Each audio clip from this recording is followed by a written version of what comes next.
figure that I revised. So here,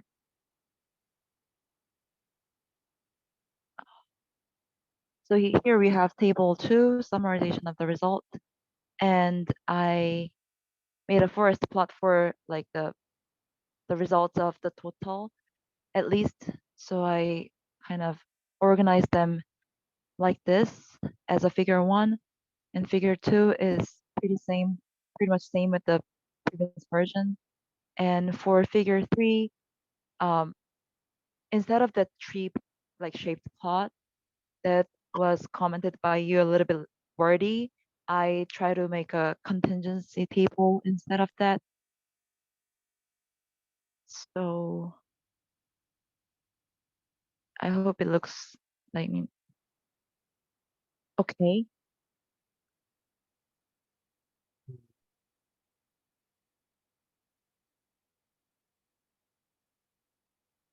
Hello? Yeah. Yeah. Do you have to, is that 95% interval?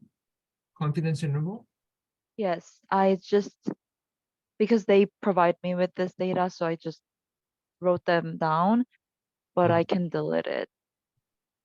And here, as you see, like incidence is set as 1%, and that is written in this part as well. I'm not sure whether I should like highlight false positive and false negative, because obviously these twos are most important in this figure in Yeah, terms of, yeah. it's okay. You can leave it. Okay. Yeah, you can leave it like that. Yeah. Mm-hmm.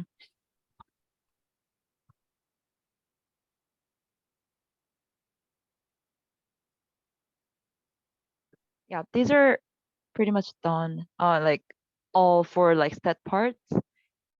All the kind of results are updated in manuscript as well. And I'm pretty sure they, like other co-authors, have already revised this part. So I don't think you need to like go through line by line. Um,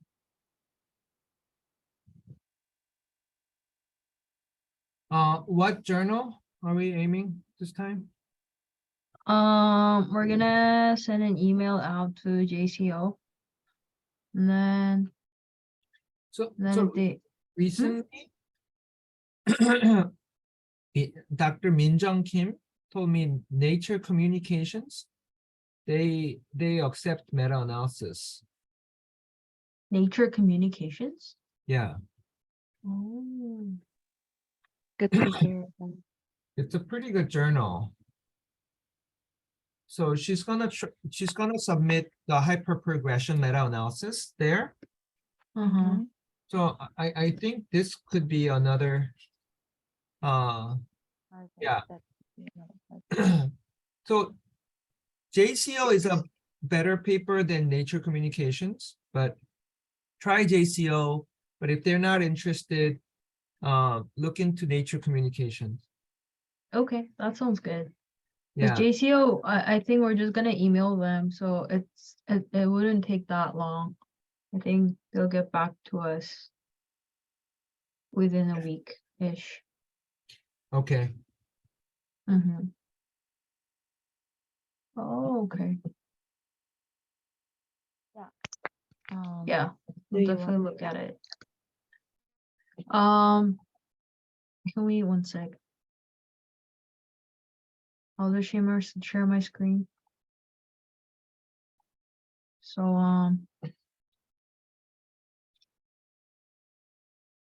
I guess it's mostly done, but I wanted to show you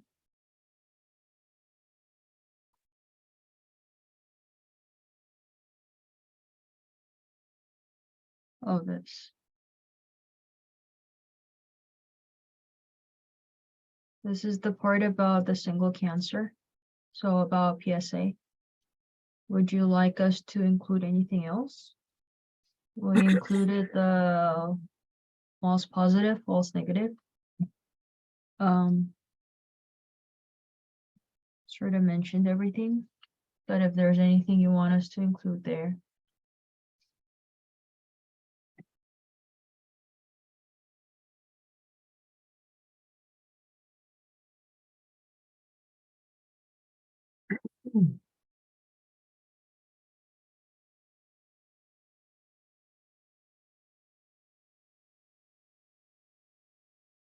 Yeah, just cite where that number. Yeah, is coming yeah, from, that's, and yeah. the actual Okay. USPS TF website, cite that website for the Yeah. version, because their Mhm. recommendation does change every few years, so. Okay. Okay. And the new journals that we added are these journals, Hmm, Jamshidi Journal, hmm. RIS. So this is solely methylation? Yeah.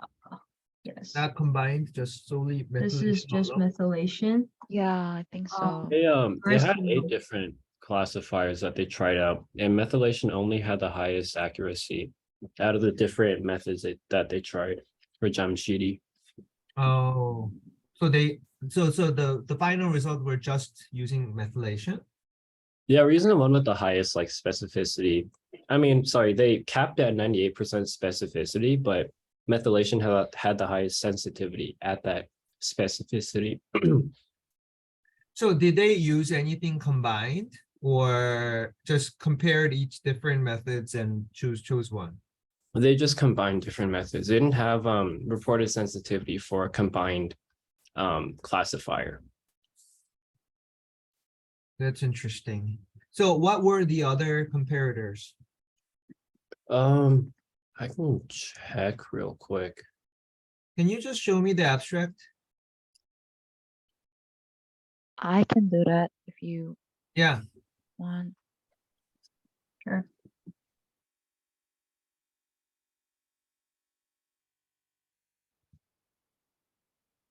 oh, it's cell, cancer cell. What company is this? Grail. Yeah, Grail. This is the last cohort, I think, Oh, among the 3. last author. Charles Swanton, Yes, from the UK. I think so. What- Yeah, UK. UK Cancer Institute. UCL and Francis Crick Institute. Yeah. Yeah, that's where he's from. Wow, I didn't know he's the last author. Anyway, show me the just the abstract. So here, Oh, it is- they their essay like I mean, as Richard told to us, they use multiple classifier, but so we had to choose um sensitivity result to include into meta, and I chose the highest one, for which the classifier was methylation, whole genome methylation. so targeted sequencing, whole genome sequencing, all 3 and none. So all 3 they didn't do any. It's not applicable. It says is not reported for the training data set, and oh, they report something for like validation set, but because I thought it would be better if I can combine training and validation set because it increases the number. So I just chose like the first row because it both reported uh, the sensitivity and it has numbers. So But what is their conclusion? Do they want to combine 3 or go to the mm, abstract?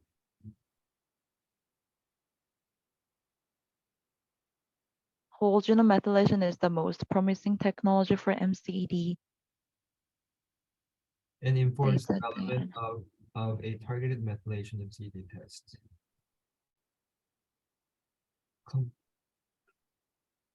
There's I- something I- about yeah. your, it's the definition's not good, huh? It's hard to read. Oh. Really? I don't know why. It's maybe.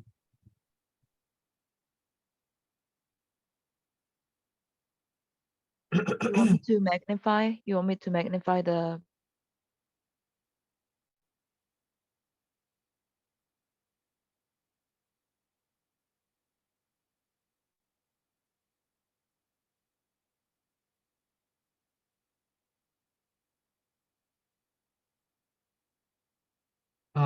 I don't know. It's the definition. Maybe because Yeah, maybe Oh, because here it- I just share the, yeah. so maybe Richard, can you share this article? Can you share your screen?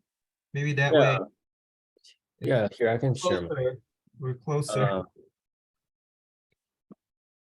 So I can see that they are advocating for methylation, but oh yeah, much better. yeah, so the abstract is right here. Yeah, can you magnify? Um,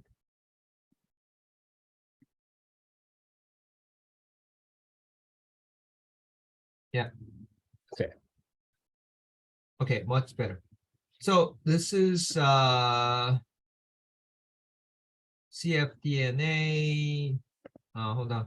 So by defining clinical limit of detection based on circulating tumor allele frequency.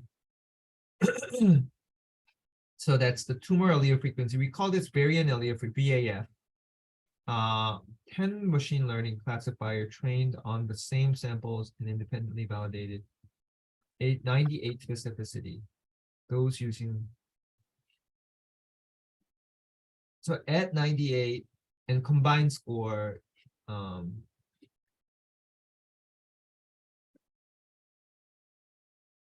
highest cancer signal detection sensitivity compared with clinical stage and tumor type is more significant predictor of classifier performance and may more closely reflect tumor biology.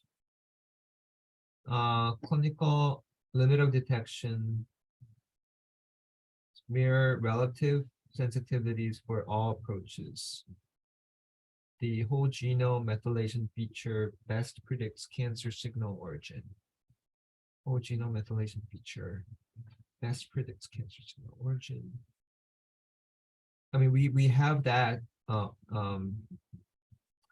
most promising technology.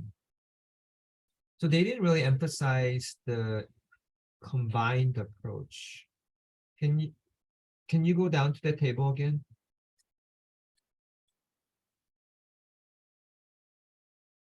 So this is at 98% specificity, which is awesome. Sensitivity, this is all stage 39. I mean, 39 is not great, but it's the highest. mhm. And then validation set, it performs at 34, it's 36. For among 464. That's tricky. I think they're pushing for methylation. So maybe I can see that. Also, it's cost effectiveness. If you have to do like whole genome sequencing all the time, to get to 36%, and whole what is WG? What is that stands for? WGBS. Whole genome bisulfite sequencing. Oh, bisulfite sequencing. Okay. Oh, yeah, and if it's really comparable, then I think cost effective wise, you'll go with methylation only. I think,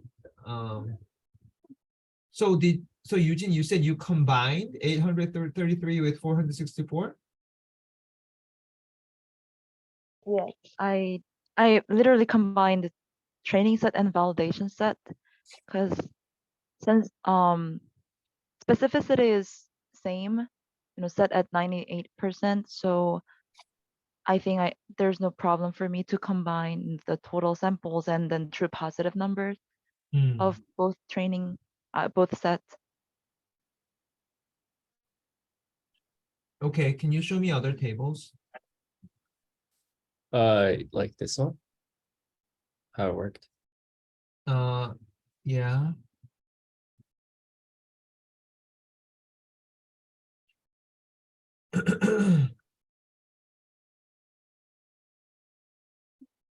Uh, okay, other table. This is, okay. So this is, like case control, right? And all type of cancer. Yes. This, tissue of origin graph. They didn't report the tissue of origin. Oh, they reported in figure 4. Yeah. Hmm, Yeah.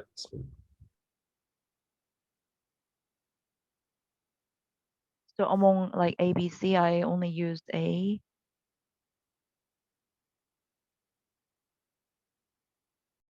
I see.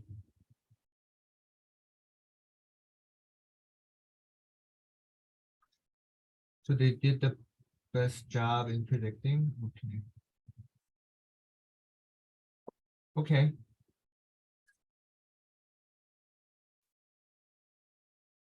Oh, yeah, this one, by stage. So let's look at lung cancer. So what is y-axis? Distribution of allele frequency. So stage Yeah. 4 are comparably high. 1 and 2 is,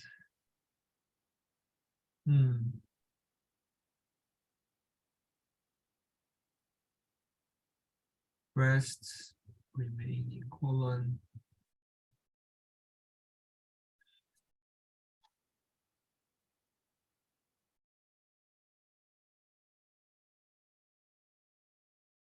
Stage 1, 2, 3. 1, 2. 1, 2. Colon stage 1 is lower than lung stage 1. I guess I know they showed us this, but I don't. I wish they showed us sensitivity by staging. Is there sensitivity by staging? No, it's not. It's just a difference between allele fraction. I try to find any, contingency table based on like stage or cancer type, but they didn't give us that data. They Did you only showed us, yeah. did you look at all supplemental figures? Yeah, I did. That's odd because usually that's what people look for. What is Right. stage 2 sensitivity? And then the other like 2 articles using Grail, they did report that, difference between stage and cancer type, but this, So what is unique about this cohort? Is this a new cohort? I mean, they kind of specified from very earlier point that they were gonna use 3 different cohorts. And then this is just released very last time compared to the other 2. Other than that, like, I actually don't look at that close to the difference between cohorts. I just thought they consist of different type of patients and Okay. Just Yeah. make sure there's no overlapping between the articles. Okay. They may have just used different technology and used the same cohort here and there. So make sure.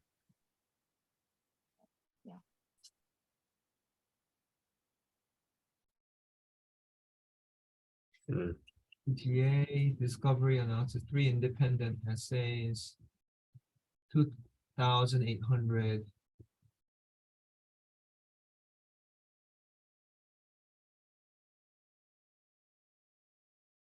CCGA sub-study 1.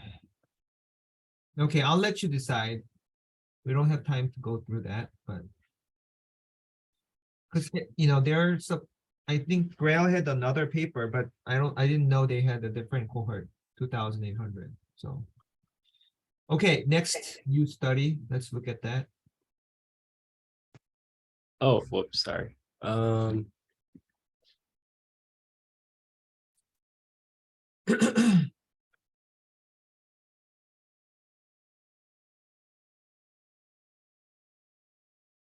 You know, 36% sensitivity is still bad. Right? What do you think, Juhi?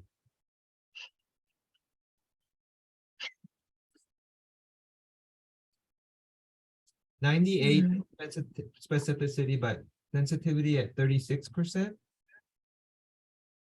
But then again, I feel like that nobody's gonna use it by itself anymore. Uh-huh. So I feel it's still like it's not great, but I cannot see like people in clinic using these Uh-huh. new tests by itself. So I feel like in combination it's gonna work out. Hmm. Yeah.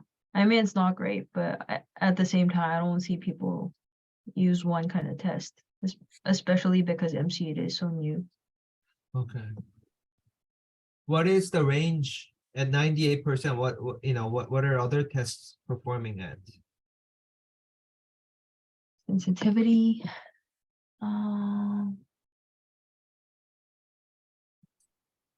So this is oh wait. Oh, okay. I was gonna. Risk was At 57. 99 specificity, this is all cancer 43%. Mm-hmm. And this is what technology?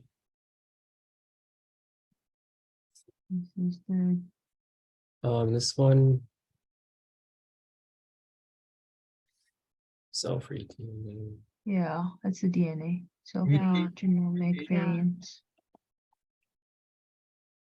Next generation sequencing platform. But what are they actually looking at? Just mutation?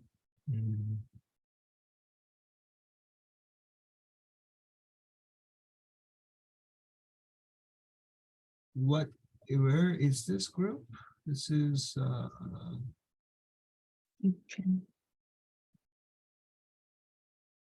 Geneva, Switzerland group. Switzerland, okay. Show me the table again.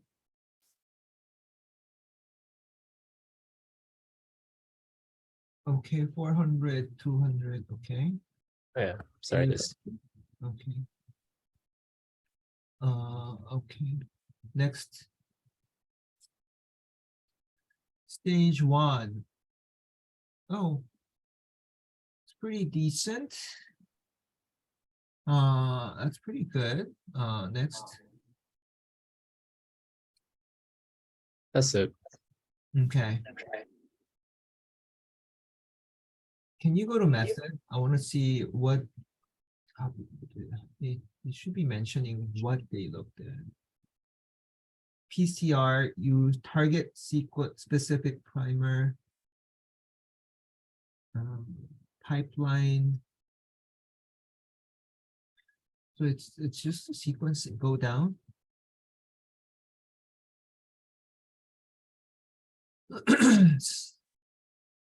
Machine learning.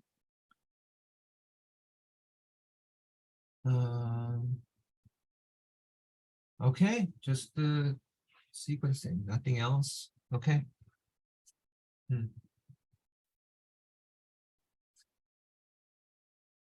That's pretty good. This one didn't look at tissue of origin, I guess. I don't think they did. Okay, Yes, yeah. okay, good. This definitely deserves to be in there.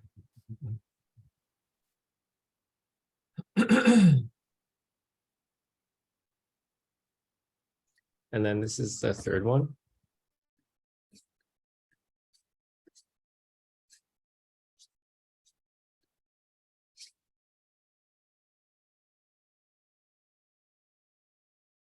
So this is high resolution mass spec. Only, didn't combine it with other. Okay, and this is woman specific, okay.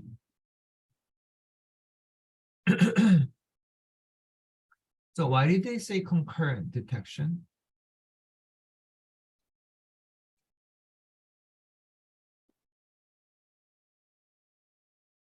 Current. For concurrent detection. The title, I don't know why they use Oh. concurrent. I thought like multiple cancer was what I assumed. Oh, multiple cancer. Like concurrently detect, like at the same time detect multiple. Okay, That's what I thought they were trying to say, but I didn't think much about it. okay. Yeah, show me tables. So Cancers. breast, cervical, ovarian, okay. Mass spec.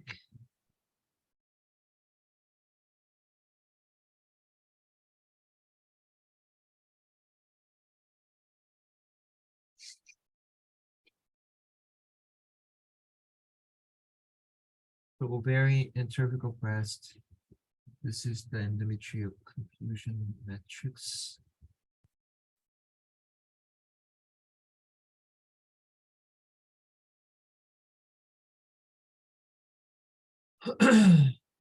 I mean, the sensitivity specificity is pretty high. Go down.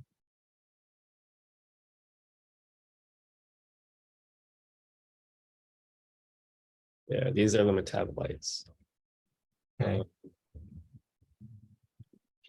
Oh, this is it. This is the.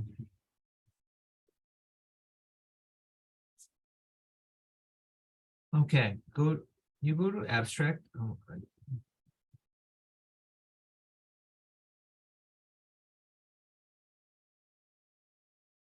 Go down. Oh, there's no abstract.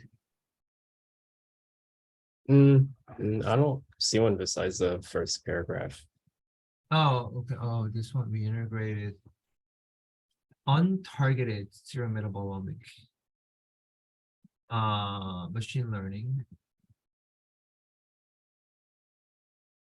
Two-step approach, wherein cancer positive samples were first identified as a group. Second, multi-class algorithm then helped distinguish between the individual cancers of the group. Approach yielded high importance. Its utility for development.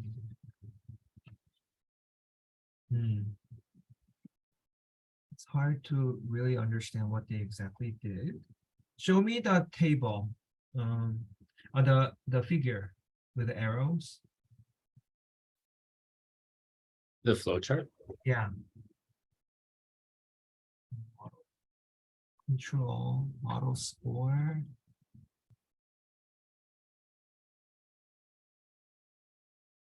Trained of the trained model for distinguishing women specific cancers.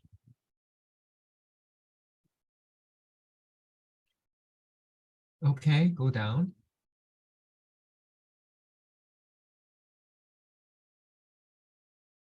Okay, go down.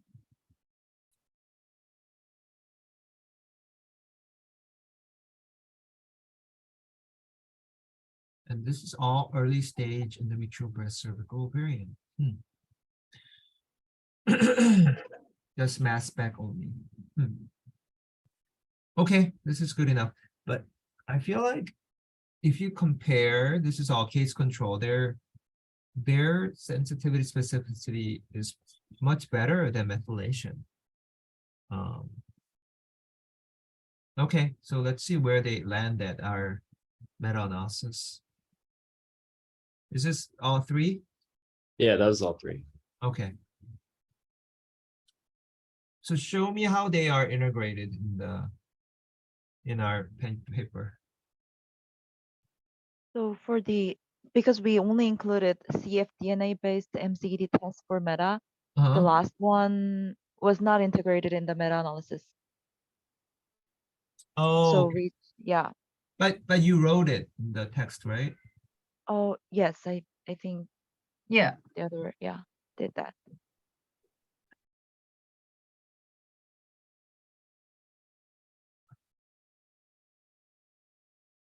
Okay, so Reese and Jamshidi are the ones at the bottom. You added. Yes. A is. So why don't you next to Sensitivity. next to A, B, C, D, why Uh-huh. don't you also write sensitivity specificity so that people don't have to look down? You mean that just put the title, right? Yeah. For the each, okay. I can do that, yeah. Okay. And that same goes for every table. Mhm. You still have to write it in the footnote, but you know, let that be the part of the figure.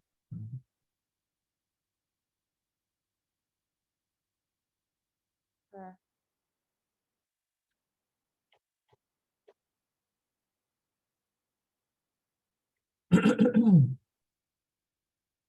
Okay.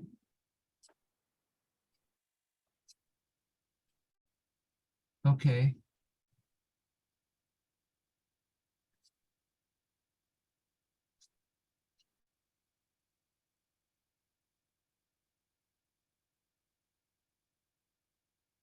Okay.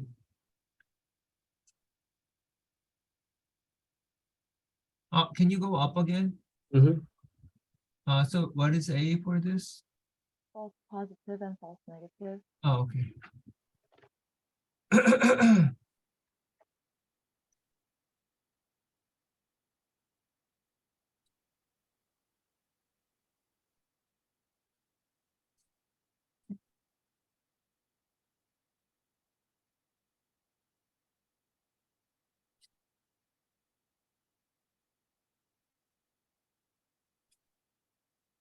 Yeah, and then yeah. Okay, the number added. Okay.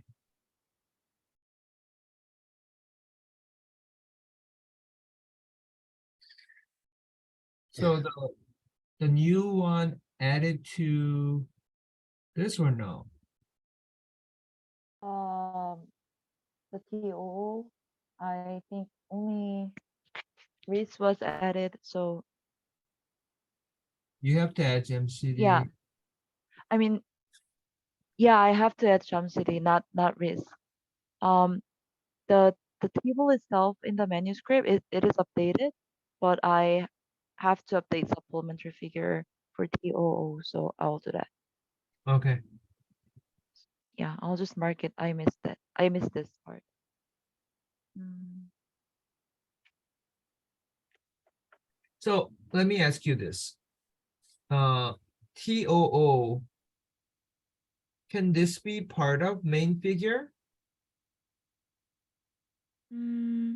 in terms of like number wide, or I mean I already have TOO as a table, TOO result as table Uh-huh. in table 4.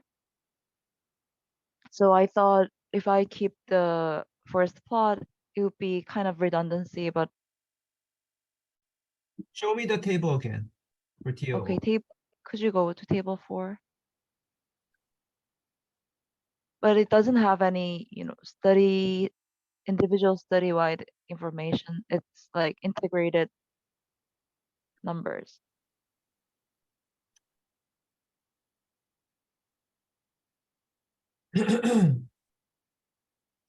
I might have to write like how many studies are included in this table something like that as a legend, or Yeah, but you have the accuracy in meta. Is there a total? Is there Yeah. 0.79? yes, I know it's redundant. Uh I really think that TOO meta graph should be included part as of the figure. regular figure, but I Mhm. guess what is the limit on the figure number? So as of now, we have 3 kind of regular figure. Uh-huh. And- What is the and- limit? For JCO, I think they put limit as a total for like figure and table, like maximum. Figure and total table size. combined? Yes, I guess so, but I will double check that. JCO. And this is meta, so I have to look up. Maybe the things that I remember as of now is just for original article, but the number would be different. Wait, I had it somewhere. Let me try to find the So document. let's think, yeah, I think both are are important. If I have to choose one, I would choose figure over this table. If we have to put this table in supplemental, I would rather put that figure here because it visualizes the finding of 0.79 and how the other cancers performed.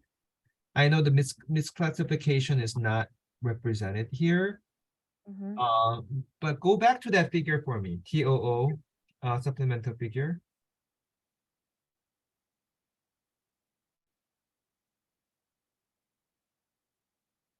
So some city results Figures from and table 6. figures and table 6 in total. Yep.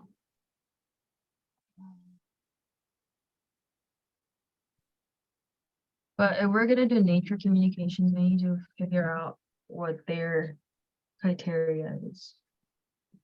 Yeah, so can you explain what this one is? I know A Um, was meta-analysis for the TOO. yeah, A and What is this one? it's very simple. So A, it's it represents the accuracy of predicting TOO among all cancer types. And figure B By study, by A. study, yeah. And Yeah. Jamcity should be added in the last row, and Uh, ovarian, liver, upper GI. So basically B is kind of a subdivided version of A, figure A. by So I try to, yeah. So I type. try to combine, yeah, by type, by cancer type. So Yeah. So this by each type, this shows what they are. Yeah. I um I I know this is a lot, but basically like not that much significant differences are noted between cancer types. mm, Although we can, notice some trends, I guess. For uh-huh, example, like the colorectal cancer, it is marginally the accuracy for colorectal cancer is marginally superior compared to the others, compared to the, or like, I don't think I can say marginally superior even for this, but then still it is it records the highest value. and and for me, the range of the confidence interval itself can mean something, can signify something. For mm, example, liver bile duct, weirdly, like 2 of them have very high accuracy, but then 2 of them had very low accuracy. And mm, and Clay and Liu, these are the high accuracy came from Grail for liver bile duct, and for ovarian as well. So I think I would argue that like Grail they, even though their sensitivity look not that good, their kind Tissue. of accurate. Yeah, Yeah. yeah. So tissue, Cohen, like- what company? Cohen? Cohen. Sorry, I forgot. Cohen and Cristiano. I'll quickly look it up. Cohen. I'm pretty sure I have that data. Maybe Richard, do you know? I think it was Cancer Seek. Yeah, Cohen is Cancer Seek. What Yeah. What about was the other? Cristiano? Cristiano. Delphi. Delphi. Okay. And Luke Klein Gemshidi is all Grail? Yes. Yeah. So our data is Grail skewed. We can't help it. They're publishing more, so. Yeah, we're just following our criteria. Anyway, I would choose this one over the table if we have Table. to choose. Mhm. Yeah, let's do it that way. I think I know meta has not been done, but tissue of origin is also important topic. So we want to visualize our finding here. Yeah. Yeah, We'll do that. okay.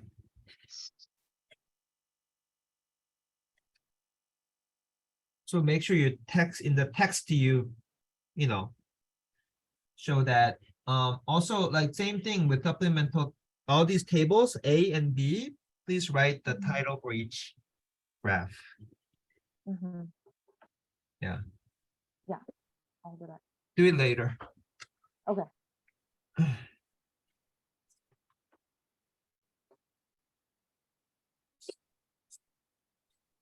What else?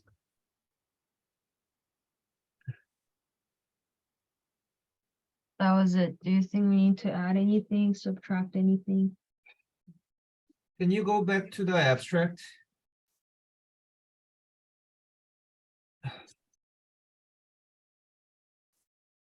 So we have 16 case control and 3 cohort studies. Okay.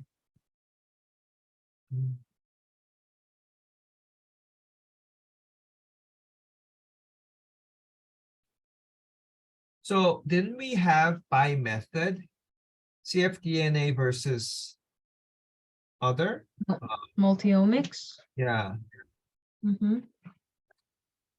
Yes.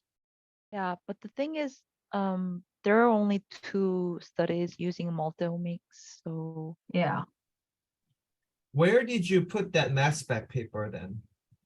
That's not even multiomics. That's just non-cfDNA. I mean, we define in terms of meta part,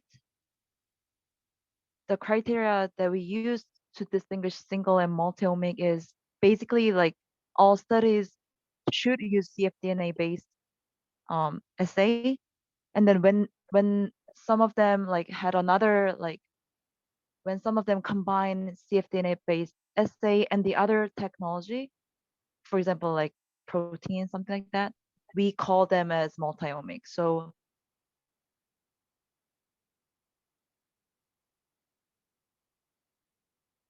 yeah, so let's say Are you telling me in our pooled analysis, you did not use the mass spec paper?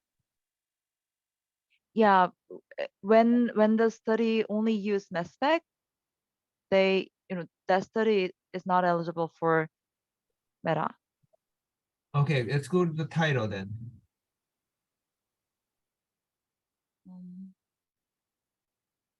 So blood-based multi-cancer detection. So we did only meta in cfDNA containing. Mm-hmm. Yeah. Correct. So when you did meta, did you treat them same, cfDNA mono or combined? Yeah, I regarded them as same, but I did sensitivity analysis later on, separating them into single and multi-omic. Single means only using cfDNA based blood assay, and then multi-omic means including other essay on top of blood-based cfDNA Uh, essay. So in the finding, well, I guess method, you said cell-free DNA based assay, you did meta. Yes, yes. So 12 in total, 12 cfDNA studies selected for meta had a, yeah, we expressed like this Yeah. here.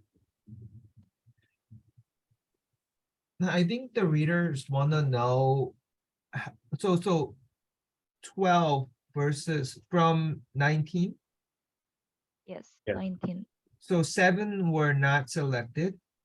So I, for what- meta. yeah. So I guess the readers wanna see how cfDNA based versus non-CF based is different in terms of its performance. Have we ever shown that? Not really as a meta method. I mean, we described each like proteomics or metabolomics Hmm. or RNA.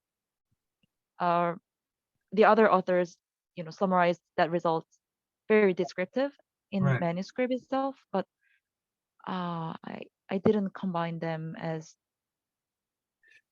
So my counterparts of. question is, criteria for selection for meta, is it just based on methodology, or is it based on sample number and how they present? data? Just for methodology. But just okay. So that then I think we're not doing justice for our title, because our title is not cfDNA essay. It's blood-based Mm, essay. So I think we need to at least, if not meta-analysis, at least visually show the difference between cfDNA based assay performance and non-cfDNA based assay performance. And we don't have to lump them together because it's RNA and mass spec are very different things. right. So I think Right, whether it's supplemental figure or table, I think at least we should, because if you just write that in text, no one's going to be able to compare. You have to just go back to the actual numbers in the text. But you need, because I know the method comparison is only done for mono versus combined, right? Where is that figure? You compared methods. That's in figure D in figure 2, like D in figure 2. Oh, yeah. So single and multi-omics. And actual like statistics are described in table 3 as well. And I think we already have sensitivity and specificity results of other than cfDNA assay in table 1. Mhm. I guess you want us to express this in another way as like more concise table, or it would be greatly Would it be redundant? Could we show table 1? So you have, wait. Oh, So what I'm saying is table 3 is meta-analysis. Well, I guess meta-analysis for cfDNA based and single multi-omic. So this is like one, so table with cfDNA based, Mhm. and you can have, and it doesn't have to be meta-analysis. This is meta-analysis, but if you have RNA based, if you Mhm. have mass spec based, at least, give them equal credit. And that could be part of table 3. With 3 parts, you have cfDNA based, and the next subheading is RNA or the mass spec proteomic based. So at least you can put those numbers together so that people can compare. Yeah, I got what you're saying. So Then, that all 19 studies are represented. Whether so let's say if you have 3 mass spec, then you can do meta-analysis. You can pull them together. But if it's just one study, mass spec, then you can put that study here, mass spec based mm, study, and you can say that's one study. without confidence interval because we cannot calculate. Right, if it's just one study. It's Yes, just stated in and the footnote. Yeah, okay. Go ahead.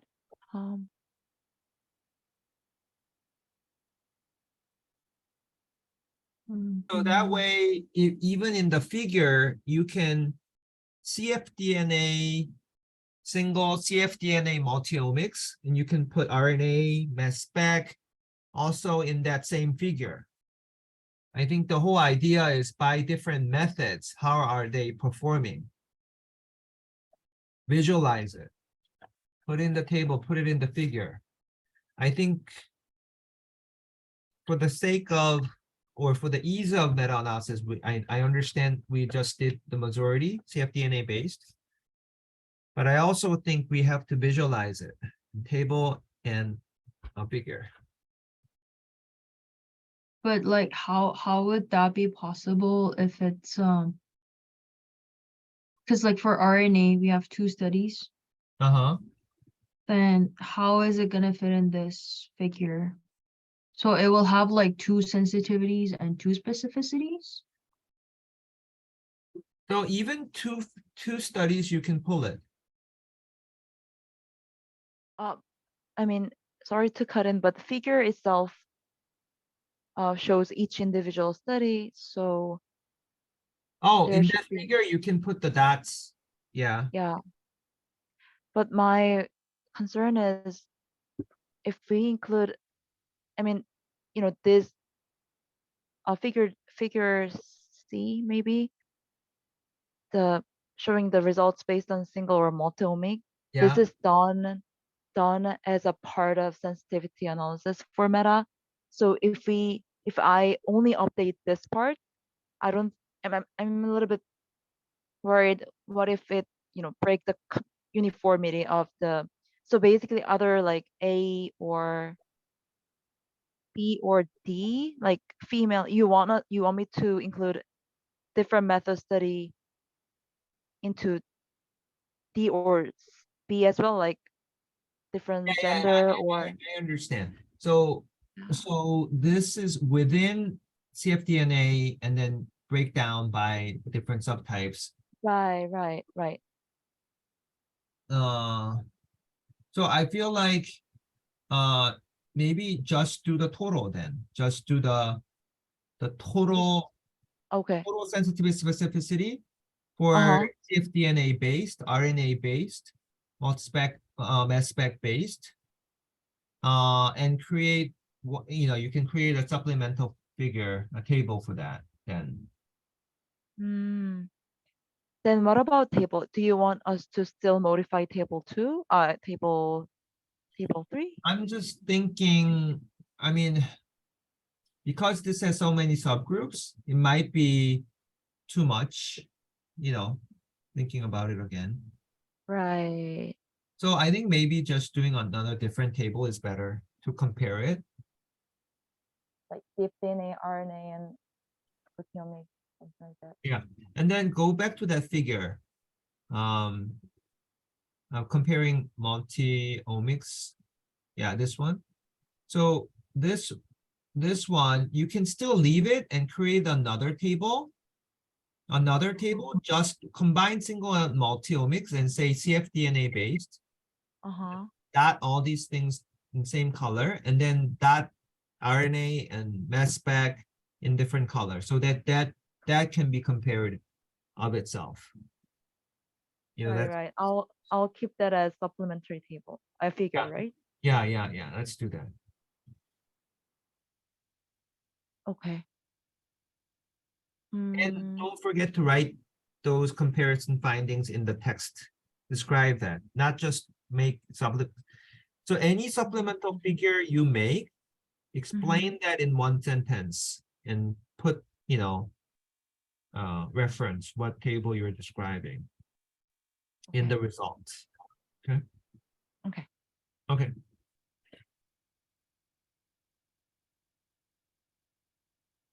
Is that all? Yes. Okay. Yeah, I think we have to write a good cover letter and really convince the editorial team that this is something that hasn't been done before.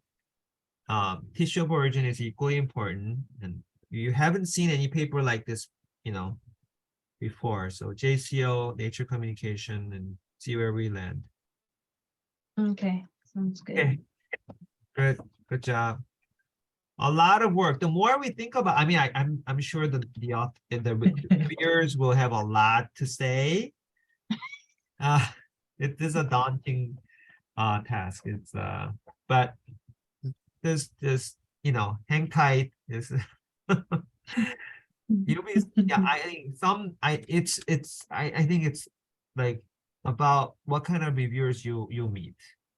Mhm. You'll find, you can sometimes find great supporters, or sometimes you'll find like, but like I said, there's a lot of money here and conflict of interest here, and their company is not represented in a fair way they think they deserve, then they'll just trash it. Like, this doesn't make sense scientifically, so because the reviews ecosystem is that, these authors that are cited here, they'll get the review request, most likely, okay? Yeah. That's how it works. So if those companies don't like us, then we're doomed. But that's the editorial team. They have to send it to, Mhm. neutral, politically neutral people. So we'll see. All right, good job. Anything else, Richard? Well, Eugene. So Julie, you're done, right? Yeah. Okay. Since Richard, you're on. Anything else from you, Richard? And then we'll go to Eugene. Oh, nothing really. I'm still waiting for the trial, the Nivo IPI trial. I am still waiting for stats to get back. I'm still waiting for Dr. Alexiev to get the pass size to me. I like bothered him and he replied, he sounded a little bit impatient. He was like, Oh, I have other things, I'm busy, like I'll let you know when it's done. So I was like, okay, sure. okay. And then the positive responder, I emailed they said that they can take a picture, like a digital photo Uh-huh. of mythology slide and send it. They can't digitalize it, but they can like take a picture. Is that fine with you? Do you think that would be okay for calculating till? Oh. Like, not a scan, but taking a picture of H&E slide. I think so. That's what they meant. Yeah. I think there's likely a problem with that because the resolution's not going to be great. Yeah, I asked them to digitalize it. They said they couldn't, that they could only take a picture of it. So I said, like, if that's the only thing you can do, then like we'll take it. But And who's they? Who responded to you? it was their like administrative assistant. She was like talking to the pathologist who told her that Oh. they could only take a photo of it. Photo of it.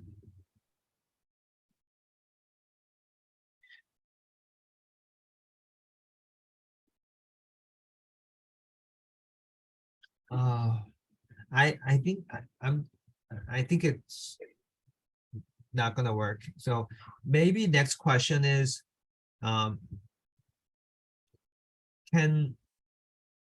you or Liam go and pick up and get it scanned and return it? Like, Oh, it's in Oregon. Oh, it's an organ. Yeah. Okay. And this is what, remind me, what patient is this? Miss Belcher, she was the one positive responder in the trial. And this is the slide Mhm. of the AC, is this, I don't know, it's Yeah. just, it's just, ACC. Yep. okay. And we're just trying to show the pathology. And I guess we want the Lunit score, right? For this patient. Yeah, that's what you wanted original. Yeah.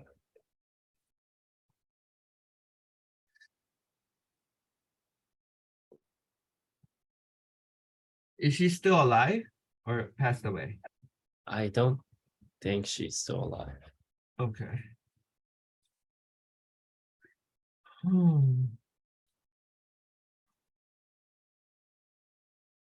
I think when they said they can take a picture is, you know how pathologists look at it, they present at the tumor board. So they can take pictures using that.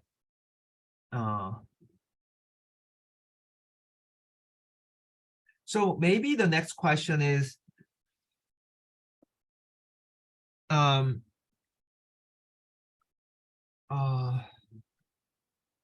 like work with Liam. So what is that? So it's gotta be a microscope. What is that microscope model? And what is the system you're using? Or it's not like they're gonna take a picture with iPhone, you know what I mean? But so what are you using? So that we'll let you know in what resolution and how many pictures that we want. But in order to ask that question, work with Liam to ask Lunit. We can't scan, there's, then what's our best next option? So they might say, do the highest, do resolution, and their technology is whole slide technology. You know how pathologists kind of randomly pick one site, and then 10 different sites, and they average it to get the immune stain score or something. This is AI doing it. So they actually look at the whole slide. So if you're taking picture, I don't know, I'm just making this up, just picture taking here, here, here in series, in what resolution, so they can, I don't know, regroup it to make the whole slide, reconstruct the whole slide. So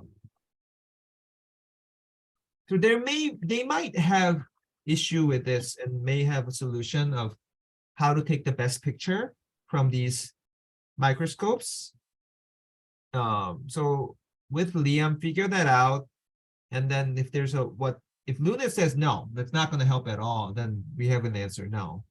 But you can use that figure, for like a case report. This is the H&E slide that shows, then you can ask, if you can get a Lunit score, the alternative is like, did you guys actually see some lymphocytes there?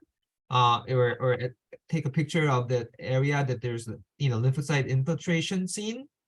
Are those lymphocyte inside tumor, or was it just in the stroma? And can you send us the representative figure? At least you can do that. But to get the Lunit score, you need like a whole slide picture, which can only be done by scanning. But if they don't have the facility, then ask Lunit, is there an alternative of like their skill to take that picture? If so, then exactly ask what Lunit wants. So work on that. Okay. Yeah, we can email them, ask what they want. Yeah. Okay. Oh yeah, just a lot of waiting just right now. Yeah. Yeah. Yeah. Dr. Alex will get it to you. I've had a lot of waiting, but I think he'll do it, but it just takes time. So that's the ACC paper. Yeah. Liam, do you know what happened to the Nivo metformin Nivo Belapre paper? I I think that he- one, Dean Dean's was working on it. Yeah. But do you know He where it is? he had to update some like clinical data on Epic. So he had come in a couple weeks ago for a while to update the information, and then I haven't heard from him since. I'll follow up with him. Yeah. So, Richard, you're welcome to help him because this is very similar project, and I don't think we're moving anywhere. So, yeah, Liam, just follow up with Dean. We need to get that published soon. And check boxes, what's not being done, how can you or Richard help to move things forward? And give me updates, okay? Will do. Okay. Anything else, Richard? No, that's not for me. Yeah. Okay, great, good job. Eugene, do you have any other updates? Can't hear you. Yeah, I'll briefly update each like project. So so 2 case reports with editor. I mean, I actually sent an email to the editor to check the status of the paper that we submitted. Uh-huh.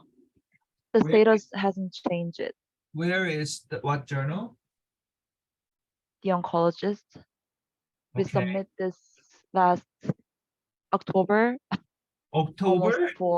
almost 4 months ago, but the status changed a bit, like under review to with editor, still with editor. Not sure whether would there be anything I should do furthermore, but I'm still waiting for it. And for proliferative thyroid carcinoma paper, Junie is updating the figure, so and I might reach out to her within this week again. And MRD, I'm working on manuscript, and if it is possible, I want you to briefly look at the discussion that I wrote as of now. And HPD is still working on manuscript, and I'm gonna do TC with Horyun for What is endometrial. manuscript? Is that HPD, the ones that I'm doing with Arnie. so? Where are you with this? Still working on, because we have so much data. I'm still figuring out. I'm still like trimming some tables and figures, and I'm writing some discussion parts. It's not done yet, but almost done, I think. So I feel like you have so many projects you're following, and I know a lot of people are writing it, and some of them are their own projects. I know you're helping, but Yeah, this is gonna be leaded by Arnie, and I know she will be finishing her exam soon, so I think she can lead this project. And for cancer screening, yeah, we're done, and this is gonna be submitted by Dr. Cho. And cancer screening, it's Juhi and we are working on this. And cancer outcomes, the review for this is gonna be submitted by Dr. Cho pretty soon, because we are done with editing and making figures. So, and cancer incidence has not yet. It only has like stat results. As soon as I finish up with MRD and endometrial, like I will start to work on this because so it's what review. endometrial, I know it's Horion. Yeah. Are We're you gonna doing- do, Are you doing it together? yeah, I'm doing it with him, and we're gonna do telemeeting within this week, maybe. But mostly it's done by Horan, and I think he might only need some minor help from me, like updating some of the manuscript and putting like citation and all, or like putting some legends and figures. So I don't think it will take that much time and effort, I guess. Okay, I'll leave it up to you. I think there's a lot to finish. And Right. I'm, you know, it's sad to see that it's a evolving pattern and people get busy and then the project is, it's halt. True. And people presented at the meetings, abstract poster, and sometimes it's Mhm. just sits there for many years. I think Yeah, I, I'm I familiar just with that. want us to be more Like pursuing efficient. Yeah. that the thyroid case report. I think it's sitting for 2 years. Um, this one I think, yeah, I think the case was first discovered almost last 2 years. year, last year, like May or But it's not given to Junie as the first case report. It was given to went to the next person. It's just been wandering. oh, did it? I mean, I remember this is given to me and Suhi, so and Arnie, so we worked on it, and it's actually been rejected from JCOPO, so we are targeting another journal, like European Thyroid Journal. So, and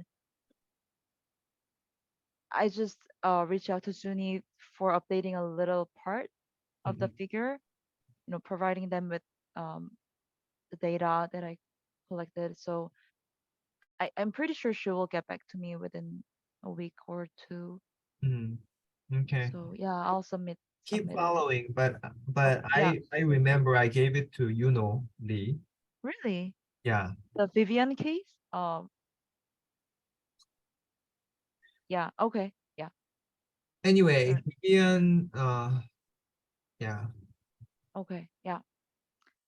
Anyway, So, mhm. we need the lung transplant case report I published. mean, yeah, right.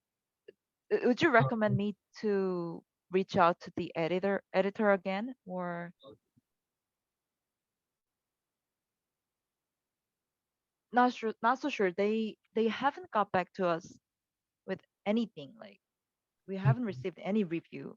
It's just Are you going into the website, the login website? yeah. Do you want me to do that right now? No, Okay. after the call, but Okay. yeah. There I can send an email to editor. Well, in I that didn't. case, I think the editor might not be able to find the proper reviewers. Then I think if it's been already 4 months, it's better to withdraw from this journal. I need to Mhm. find another one. Yeah, you can say to the editor, if you don't tell us the the plan and where it's going to be, it's already been 4 months. We want to know if you have any plans to publish it or not. If not, we want to know it sooner so that we can withdraw and submit to other journal. Just Sounds great. 4 Okay, months thank you is for too your input. much. Right. Um, Yeah, I feel bad as well. Yeah. Okay, so for today, because we have telemeeting with Natera people tomorrow, within this week. So if you could just give me a brief feedback on the discussion part that I wrote, I will work on it by that time. Okay, So, send me the link because oh yeah, sure. your screen resolution is Yeah, not. right, yet not updated. optimal. So Natera has medical writer. You can take, advantage of Advantage of that, yeah, their their writer system. right. But honestly, like I feel a little bit overwhelmed by the topic itself. I'm trying to read as much as I can about the MRD articles. And I remember you gave me a comment on discussion pretty earlier last year, but yeah, just please go to the discussion part and um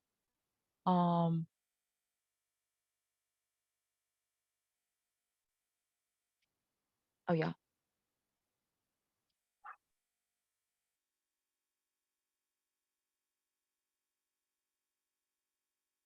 So discussion. Yes, because results and methods will be reviewed by them. So So is this something you wrote?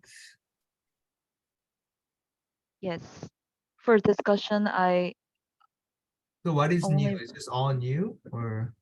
it's all new. Like there's no literally like only 2 paragraphs before. So I try to write as much as I can.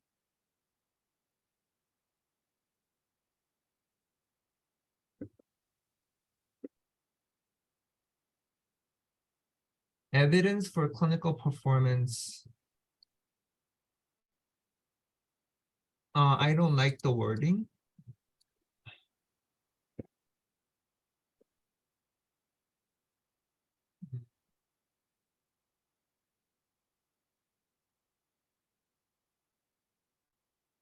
Give the positivity at different time points with relapse. Utility of ctDNA in earlier detection of relapse. Earlier detection of relapse. Earlier to what? CT scan? Oh yeah, imaging. Or this we have-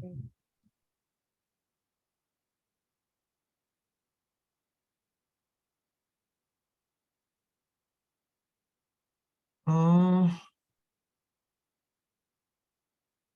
well, I guess our purpose is not to demonstrate challenges.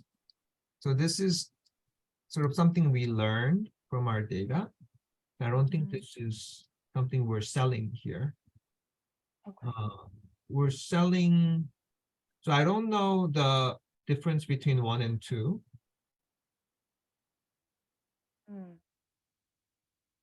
I mean, Did so you what did you have in mind when you separated 1 and 2?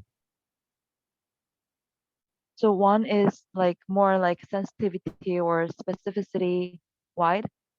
The function of ctDNA predict.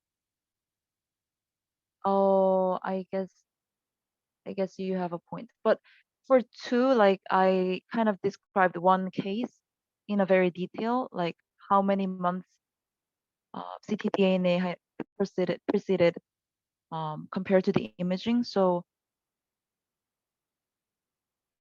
I mean, for the first one, I just thought I want to describe like significant correlation between ctDNA positivity and the progression itself. But the second part is more focusing on how it can be superior to the other methods to kind of do surveillance for progression.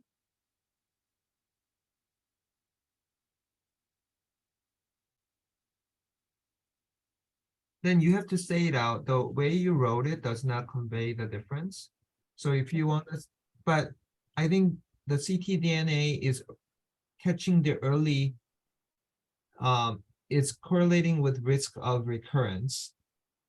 And then you're saying, but how many months earlier? Like, do we see the change? Or at baseline, do we actually predict that that's even after so you have two scenarios where even after definitive cancer treatment, you still have ctDNA positivity and they will recur. or after definitive treatment, they turned negative or they remain negative. And then Right. at some point it becomes positive and then you get recurrent. Right. Okay. Yeah.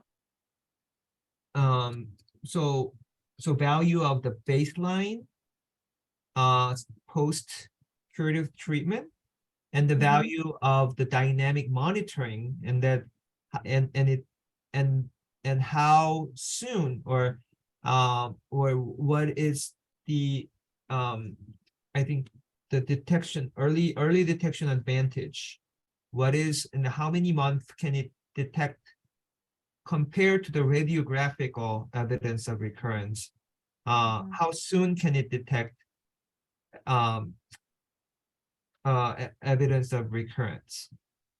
Those are two different issues. So I think Okay. you have to Make it more clear. describe it in a more, yeah, and yeah, okay. Yeah. Okay.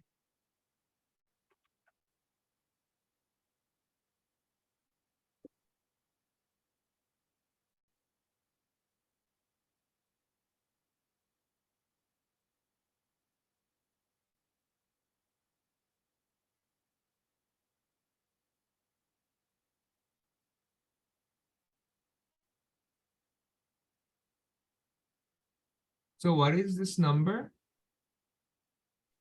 Oh, sorry. This is for this is like the first citation. I haven't cited the article itself yet. I just keep track like PubMed ID for the article. Okay. So any post-operative time point.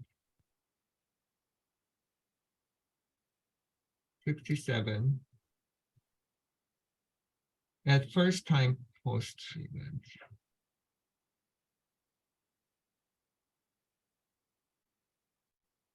What's their data for any first time treatment point? Oh, they didn't.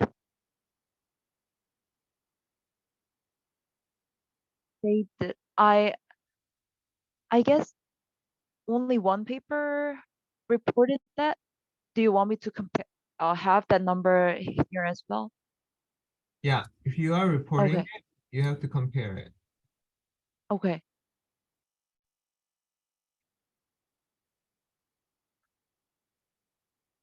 But I'm pretty sure none of them reported kind of pre-treatment ctDNA positivity results.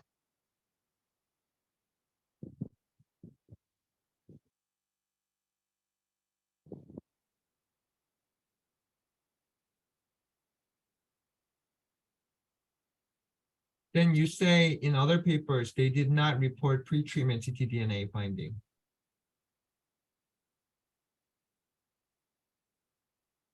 Okay. But in a lot of Yeah. cases, if you Max Dean's paper, he had a lot of concurrent chemoradiation cases. There he showed nice correlation with pre-treatment ctDNA and recurrence. Okay.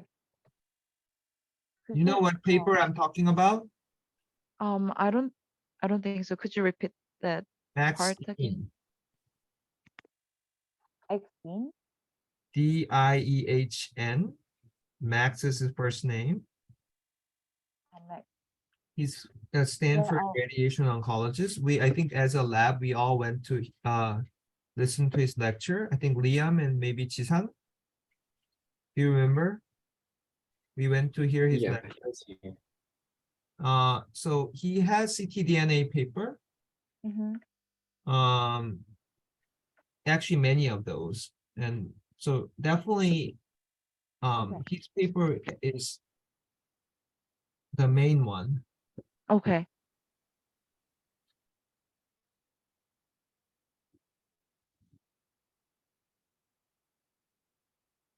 And you know that I have MRD review paper in JTO. Right. So at least cite all the papers that I cited there. There are basic papers. and Okay. compare their findings with our finding. And that paper is already 3 years old. So there Right, must be you're- much better papers that are out by now, but those are the classic papers. Okay. Just don't randomly select, one, do a systemic review of what are the most important papers in the field and choose one to compare. Mhm.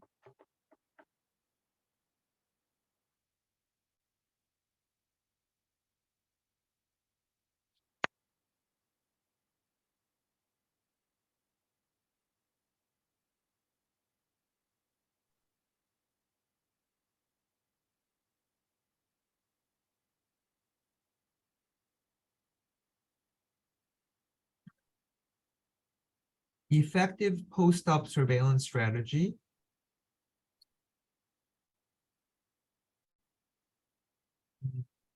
Um,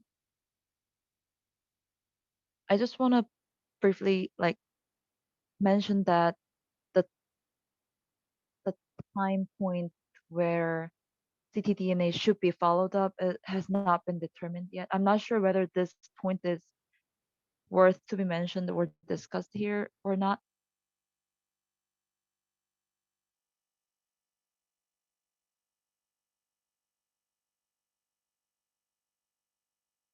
Because some paper they were okay with, follow up ctDNA only within like third day after resection, but the other paper said that's kind of suboptimal. And for our study, we didn't actually like classify ctDNA time points as like 3 post-operative days or not, but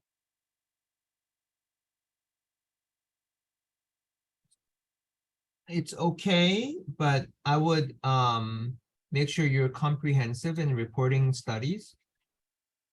And lump them together, the ones that sent the first 3 days, first week versus first 1 month later. Mhm. What are those Mhm. studies and are they similar? And also talk about the cfDNA dynamic. What Uh-huh. is its half-life reported? Mm, In theory, it should be all cleared by if it's 2 hours. My understanding is the half-life is 2 hours. So 24 hours later, that's right. half-lives that it should not be detected. So I would put those arguments there. Okay.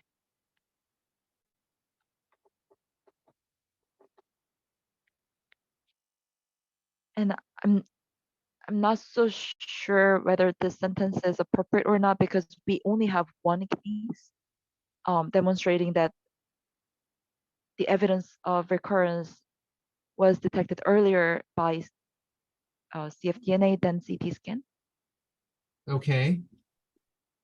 But I think it's still worth to be described if it's possible, even if it's only one case.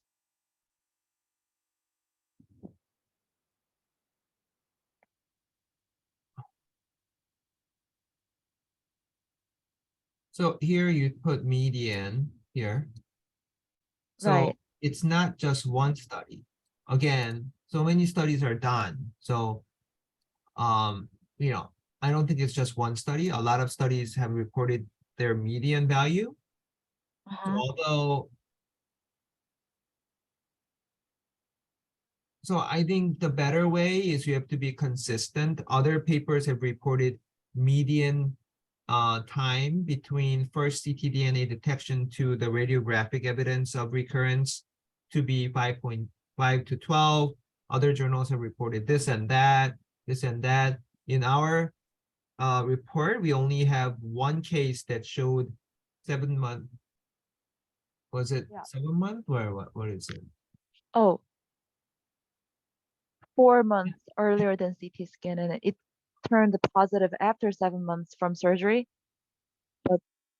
Okay, It so yeah, yeah. it's okay to describe it, but um, I would say This is what we know from the literature, and this is what our case showed, which falls within that previous finding. Okay. So the literature review in discussion always, lead time, or what's the, predictive value. So always have an idea, main idea sentence, what you're looking at.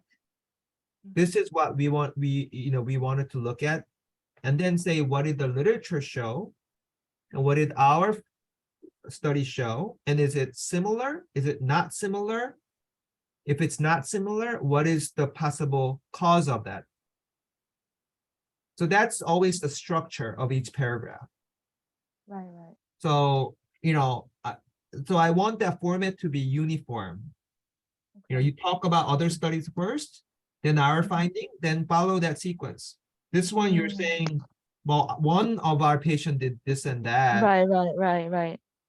So this is like a writing class. I want you guys to be consistent in how you write. Okay.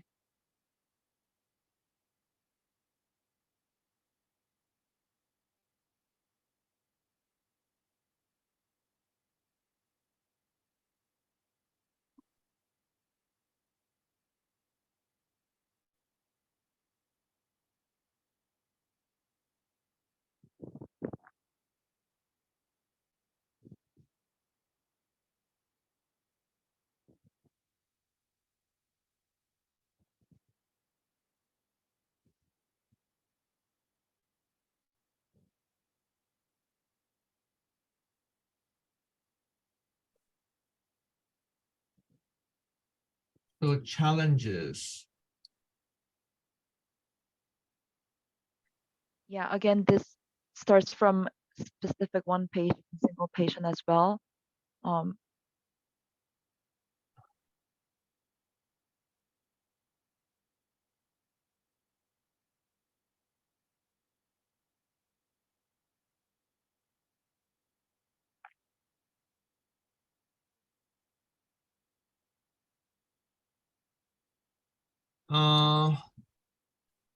I guess no test is perfect. Right. I don't know the value of describing one case that didn't correlate, because every study you'll have case that won't correlate. It's like, Right. you get a drug and this patient responded, this patient did not respond. Same thing. Right.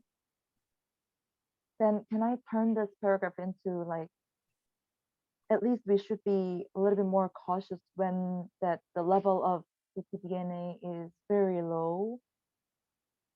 Because I know Natera, they're using very specific like methodologies to kind of rule out chip and other things, but still, like, when it is very low, would we argue that we should still consider any other possibilities of false positive?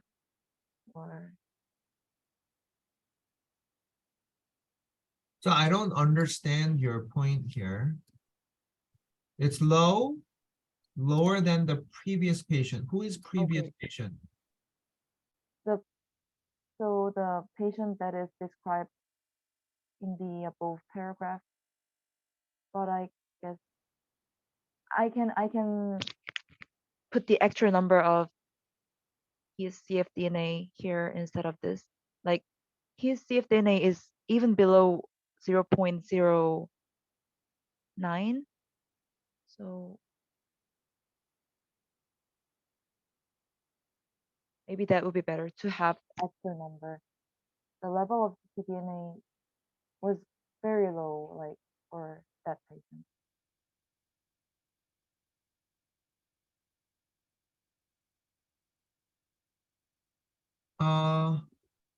Maybe it's me. I'm not getting your point. What message are you trying to send out here? Oh, okay, so first of all, sorry for that. And the thing I want to say through this is, there was one patient whose ctDNA got, converted to positive after treatment, curative intent treatment, and it kept persistently positive with a very low level, less than 0.1. It's almost 0.04, 0.08. But then subsequent imaging tests are all like without any evidence for recurrence. So we're not sure how to interpret this result. As of now, that's my impression. I guess this patient is monitored with multiple imaging tests, including like brain MRI, to detect evidence for recurrence because of the persistently positive ctDNA. But it's kind of, I think there are multiple possibilities that he's definitely there is a recurrence, but as a very low level, not even to the point where it can be detected any imaging studies, or just he's persistently positive ctDNA may be like false positive or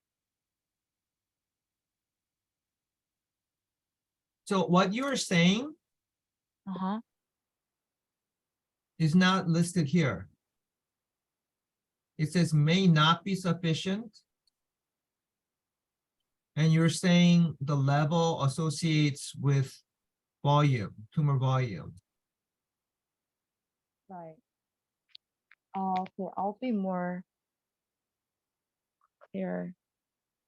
So this is my suggestion. According to our, well, there are many challenges in utilizing, I guess the first challenge is how do we interpret persistent low ctDNA positivity that has not resulted in radiographic or pathologic recurrence? Correct. Then you can discuss this case. This patient has been 0.1 for how many months, and we haven't seen evidence of relapse yet. There are possible different scenarios that can explain this. One would be that there is molecular level of recurrence, but it has panned out into radiographic recurrence yet because of the slow growing nature of the tumor itself, biology itself. That's the adenoid cystic carcinoma is a great example, or low grade neuroendocrine tumor is a great example. They're very slow growing. So even if you follow, so colorectal cancer to become cancer, it takes like 10 years, right? Right. So you can still have something shedding from the polyp, but you'll never get cancer. So you're gonna see why is something detected and we don't find any cancer. So you're gonna have that scenario multiple times in more early stage cancer. Number two, is it true, false, positive? Is it just the assay that is picking up something wrong? Number three, is it that now the big tumor is taken out from the body? When you have large tumor in the body, you have immune suppression. Tumor secretes a lot of immune suppressatory molecules. But because the tumor is gone with curative treatment, your body reaches a new immune equilibrium, or you can say new immune surveillance that is more functional than before. So just having a small volume of cancer that's shedding DNA at persistently lower level, if that's the only disease burden you have, our T cell is enough, equipped with everything they can to suppress it. So people say you live with cancer because your immune system's intact. Then you get HIV, then you get organ transplant, and lo and behold, you have many cancers pop up in your body because your immune imbalance is broken. So maybe we're seeing a case where there is cancer, but is now in check under more functional immune surveillance. And it's shedding, it's there, probably because of high specificity, it's probably real, but because of our immune system, it's not showing up in CT scan. It's probably few cells there, here and there, but not big enough to show up in any radiographic assay. So that's another scenario where you can say this is not false positive, but this is immune surveillance in action. So whatever it is, Understood. if immune system is broken, cancer is going to grow, but cancer biology is very slow growing, then it's going to, remain that way until it gets to a certain point. So I'm just giving you different ideas of how to explain this. The Mhm. challenge is, what is the real truth? We can come up with different hypotheses of explaining this, but we don't know what the truth is. But anyway, at least in the discussion, we can give them different scenarios or different hypotheses to explain these phenomena. Yeah, very well understood. Thank you. Okay. And I think this part is written by Natera people, and they kind of explain how their essay is different from other in terms of like high increased sensitivity and lower limit of detection. And so basically what they're trying to say is, my guess is they would argue that their essay would not be susceptible to detect sheep as false positive. I'm not sure whether how I could incorporate this information into the discussion. So Could you give did me they any? write this sentence? Oh, However, this sentence. No, this sentence is added by me. Sorry. Yeah. So I think there was only this sentence when I first saw the discussion part. so you can. So I would say strength of our study. You Okay. can argue that this is what is the strength? Number one, it's a real world data. It's not, this is actually used in clinical setting, not under strict rules, but and clinically relevant, and not only looked at lung cancer. Is it just lung cancer, or Yes. Yes. Just okay, lung cancer. maybe in homogeneous lung cancer? So I think real world evidence of how this can be utilized in clinic.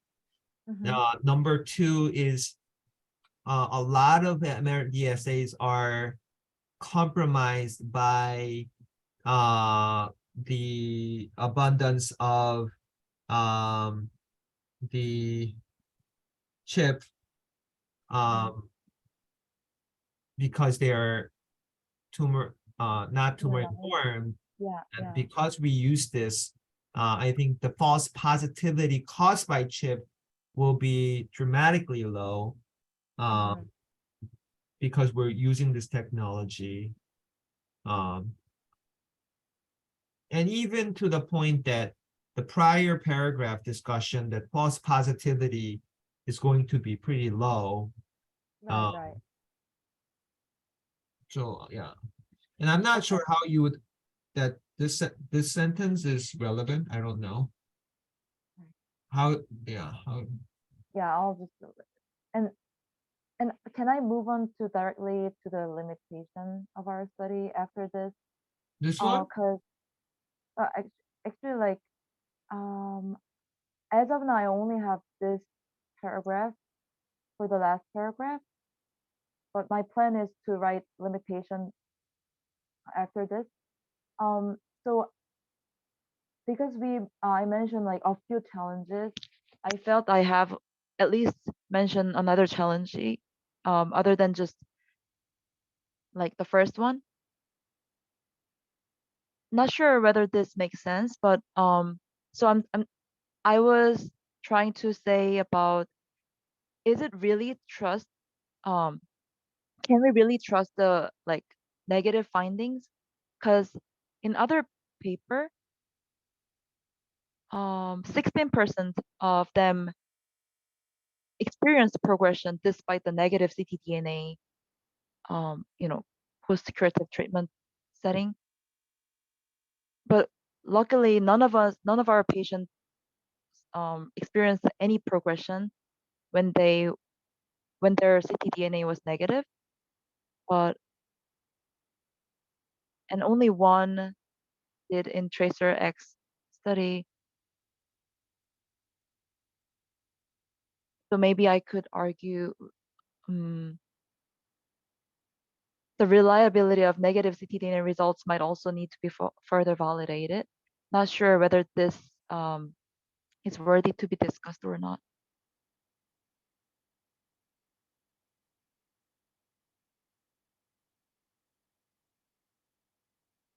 Reliability of negative results. I think it's. So what do you call this? Oh, we Is it call a it negative as, predictive value? yeah, negative predictive value. Yeah, so use more statistical term.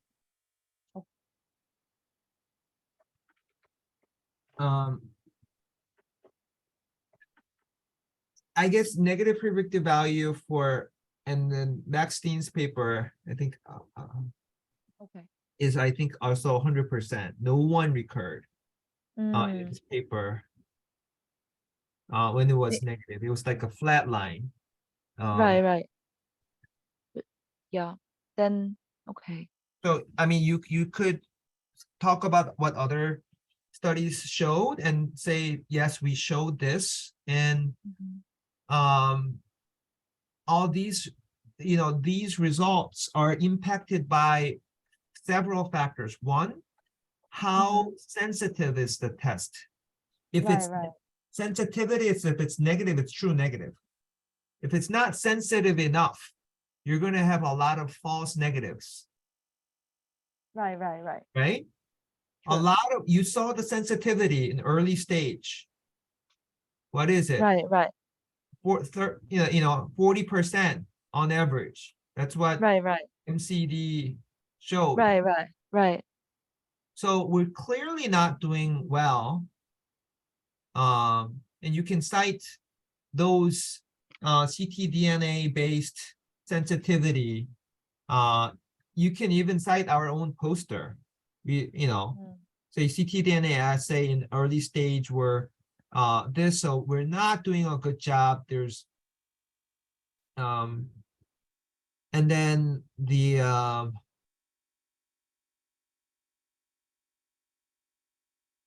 but the argument is in general population, the cancer incidence is 1%, right?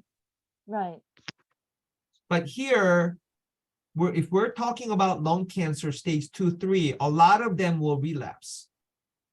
So our prevalence of relapse is much higher than general population. So if we do a little bit better in sensitivity, we're gonna do a really good job in predicting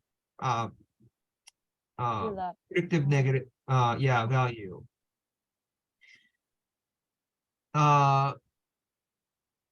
So it's the test sensitivity issue. But we're better than general screen population here because of the higher prevalence of recurrence, higher risk. And then all of these studies are less than 100 patients. They're less than 50 patients. So there's a lot of chance of randomness here. So small sample size will still skew our finding. So I think those are two big limitations. And the biggest limitation, third, is the follow-up time. Some people are not followed enough to call it, it's probably recurred somewhere, but we haven't gotten to that third, fourth, fifth CT scan to find that recurrence yet. So Right. so that's the probably where false negative Can happen. comes because it wasn't followed up enough. And every cancer has different growth rate. So you can't assume you will definitely find, you know, scan recurrence after 3 scans or something. There's no such thing. Right. Okay. So you can kind of discuss all that here. We'll do that. And yeah, and then I'm planning to move on to the limitation of our study. Uh-huh. And yeah, that will be pretty much all of discussion. I'll just revise it Okay. based on your comments. Yeah. Thank you for your input. No problem. No problem. So this is clinical medicine. I think the best way to write review is read really good review paper in and out, maybe one paper 3 times.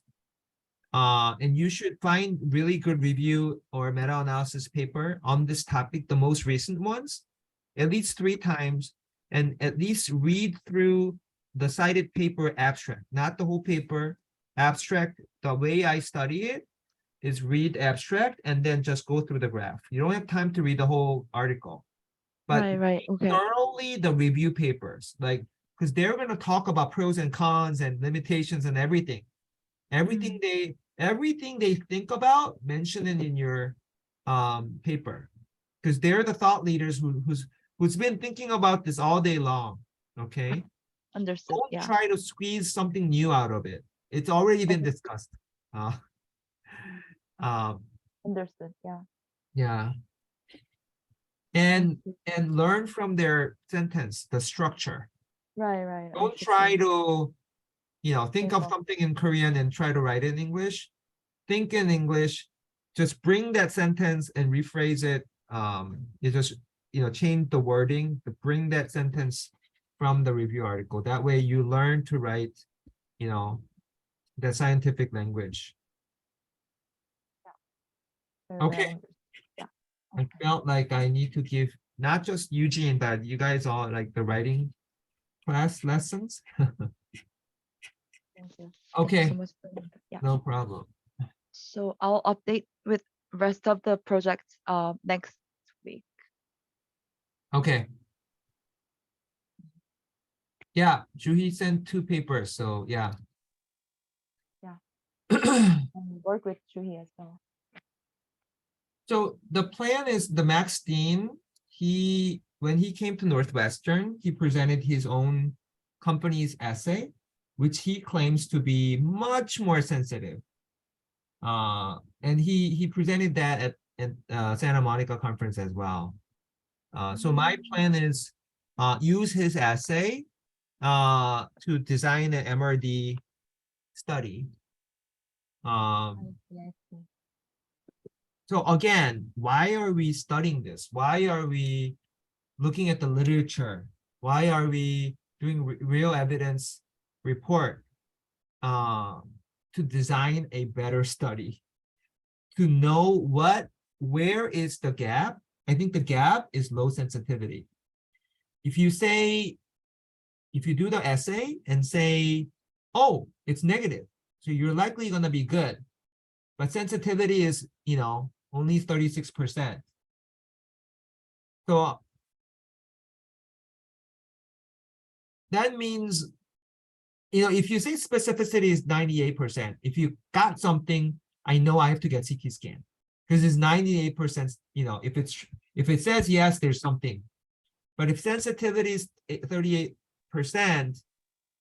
then I don't know. I'm just going to be more confused. And I know even if I do CT scan, it's not truly negative. There's a lot of false negative. So I'm going to be getting CT scan and PET scan and MRI. Medical costs will, skyrocket, and people are going to be unhappy, sue the company. Like, why did you make this essay to make people more confused? and you're saying maybe I'll get cancer in 1 year, 2 years. What does it mean? So I think Right.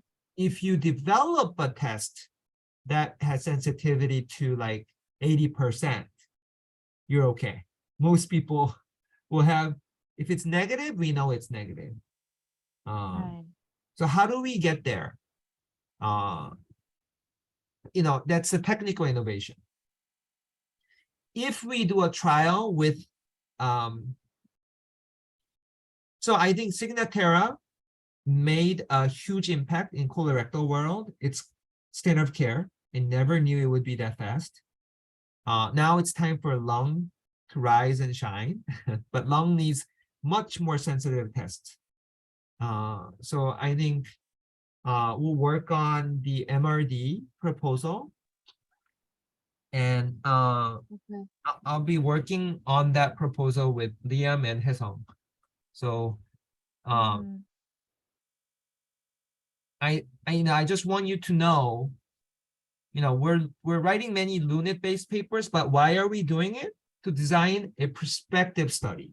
What's going to change our practice? A clinical trial will change our practice.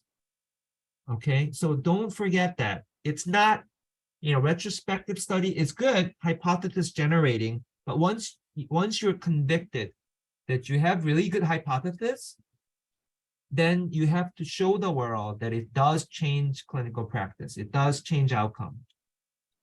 Same thing, MRD, how is it going to change?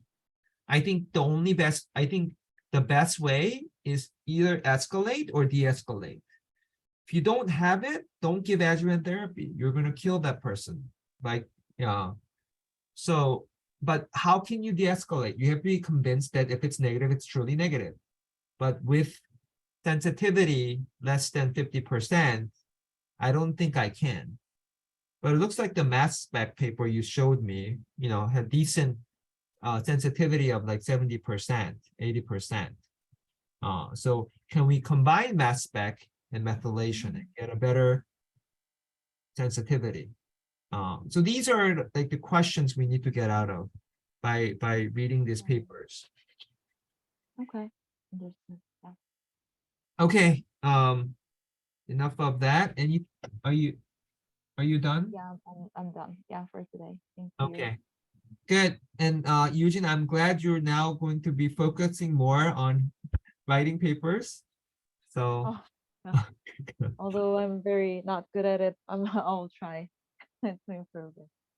I think you're doing a good job. I think there's just a lot of projects that you've been involved, because I know you've been in the lab the longest probably.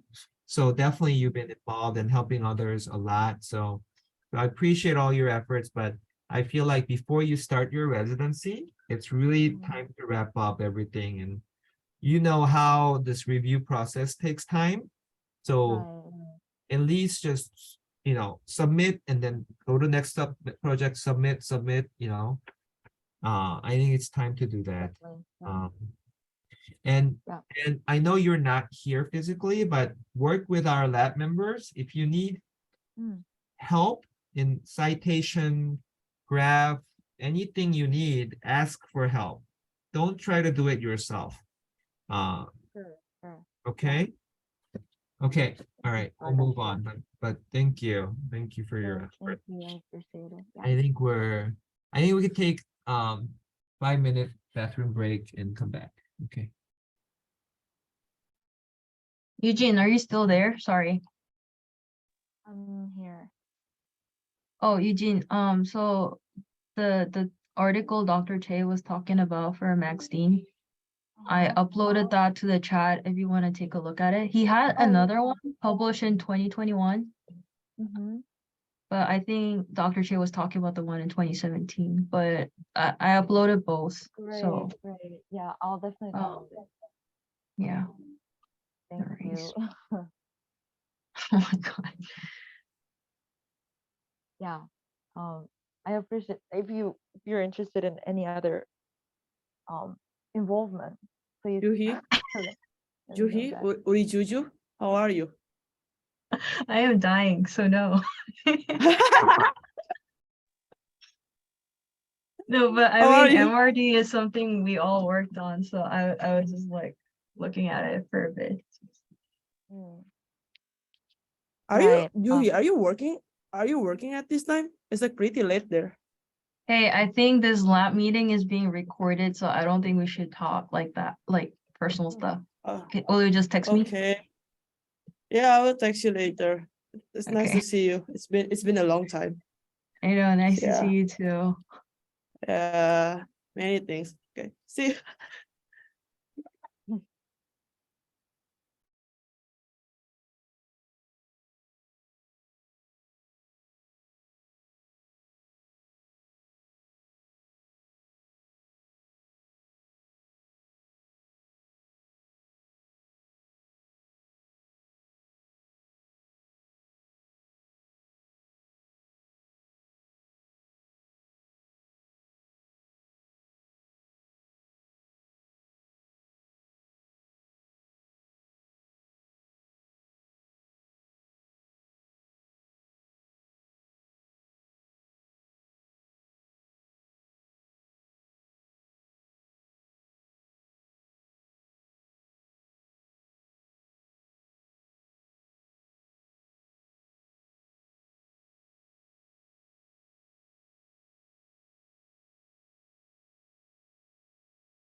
Okay, I'm back.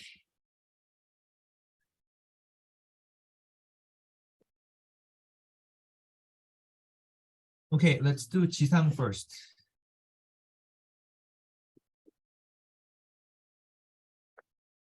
Uh, I I sign out all about radiomics transplantation and regarding lab manager Andrew and Hesong have been doing great. Yeah, not that much today. So Okay, this is my last day, and yeah, I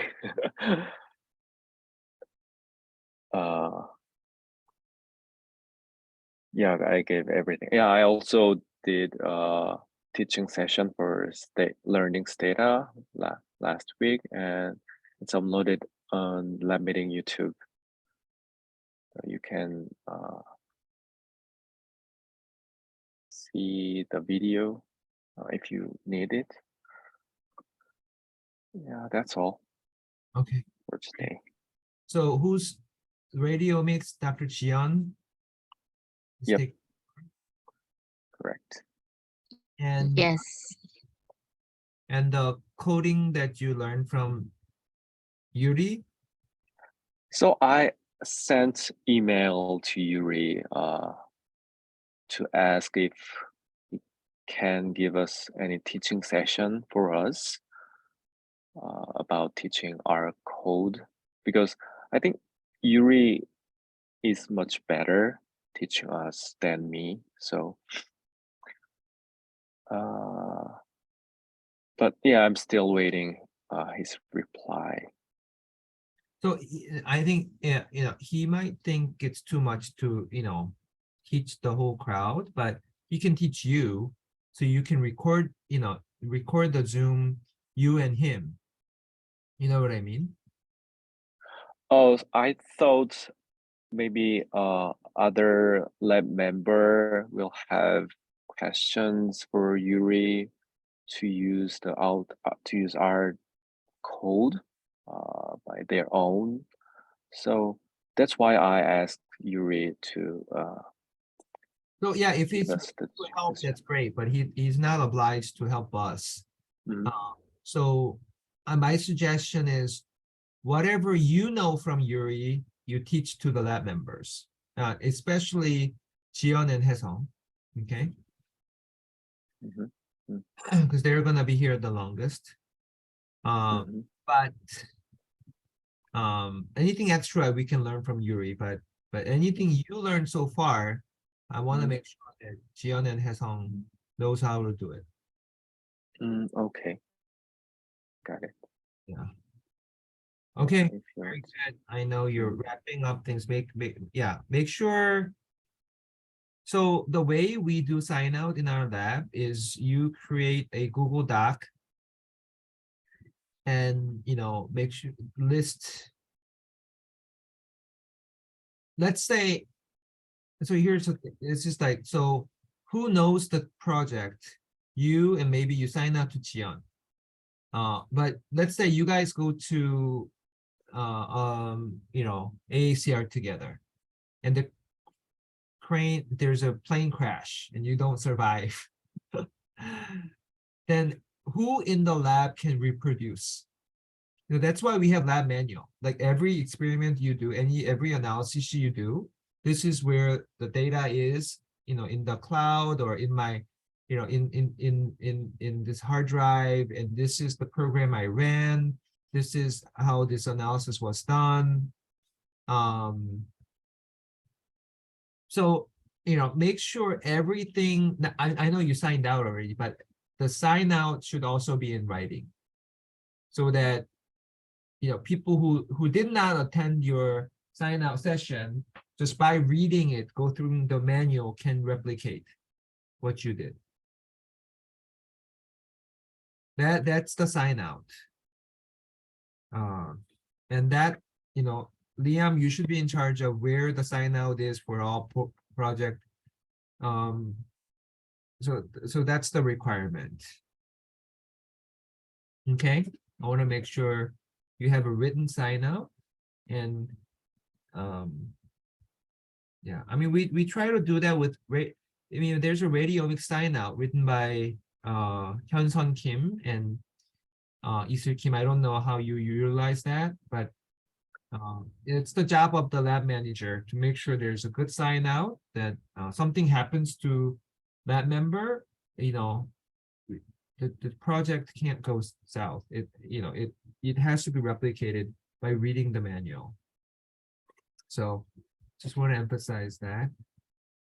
All right. Any comments? No? No, Okay. yeah, thank you. Great. Well, thank you for all your contributions. And again, you're welcome to participate as much as you want. But again, I know you're very limited if you go to Korea and you have other duties. So we understand that as well. So you have to make so I rely on you and your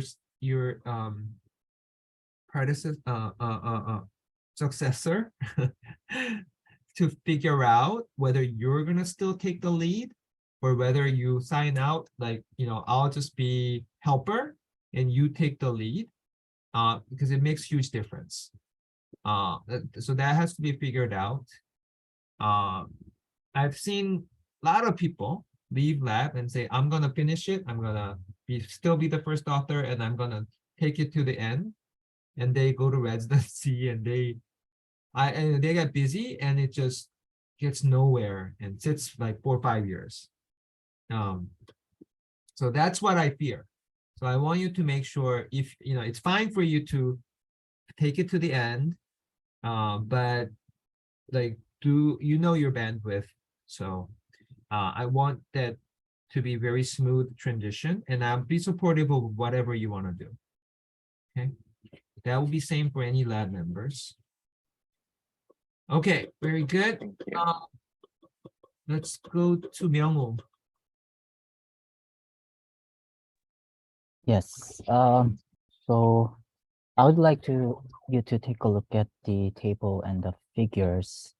By the way, for GSEA, I just got the codes last night from Dr. What's it? No, not Woryun. Cho Hyung-gyu. Oh, Dr. Hyung-gyu. okay. The R code created by Dr. Kyung-Han Park. Mhm. I just did the first part. There was like a few steps, R codes, a few steps, and related to like GSA. I think there's like 300 lines of R code. So I'm gonna try to run it like maybe within a couple of days if it's possible. Okay. So apart from the GSCA, I kind of made all the tables and figures. So if you could take a look, I've came up with some kind of like plot or storyline for the paper also. So let's see.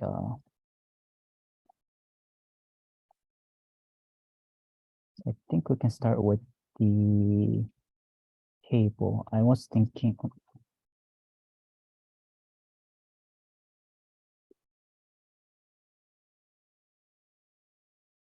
Hello? My Not sharing. computer froze. Oh, okay. Now it works. Can you see my screen? Yeah. Yes. So this is the table that I thought I might be able to use for like baseline characteristics. Okay. Like I've put in the classification here because I thought this would be our main thing. Yeah. And then this is all samples, age, some p-values, gender, stage. So I didn't put percentage here because it might be confusing to see like is it like through this one or like out of desert samples. Do you think I should place like a percentage here as well? Out of total like desert, how much percentage is here? Because for example, if I put this like percentage here, I want to put it as out of like desert samples, but some people might say like out of like male samples. Yeah. So I think it's better to be out of male, out of total, out of female, out of Oh, out state. of total. Yeah, just be consistent. Let that be 100% added that way. Okay, so like this way, all of this. All that way. Okay, and the driver gene mutation, same as well, like, So more BRAF mutation in excluded. so this is desert excluded. Yes, excluded about like 80%. I have in the figure. About 80% is BRAF, 60% here, like 40% here, which was all different. So p-value of this is out of like chi-square, and then I did a pairwise comparison afterwards with the Bonferroni correction, which showed all difference between three groups, pairwise groups. So This was- yesterday, I saw a new patient, differentiated thyroid cancer, red Mhm. fever and inflamed. The PD-L1 was like 70%, most likely inflamed because of that. So it's like the 7 patients here. Mm. Okay. Yeah, so RAS, majority of the RAS is in desert. Yeah. Also, Okay. consistency. And should I put this as well, like TDS, just to kind of give the general picture? So yeah, I would put median comma range below TDS so that you could put number and Oh, here. in parentheses. Yeah, because it's the unit. Median, yeah, and range. So Something they- like this. Okay, yeah, something like that, yeah. okay. So only the numbers here. Okay, sounds good. Yeah, that's it. And I'll just put this one over here. I thought there was only one coexisting mutation, which I placed as asterisk. Okay. Okay. So going into the figures, I thought I'd start with the mutation profiles, which include driver mutations, TMB mutation count, and the HR MMR gene mutation status. So I was thinking to include this as a number 1 figure. This is just numbers and this percentage.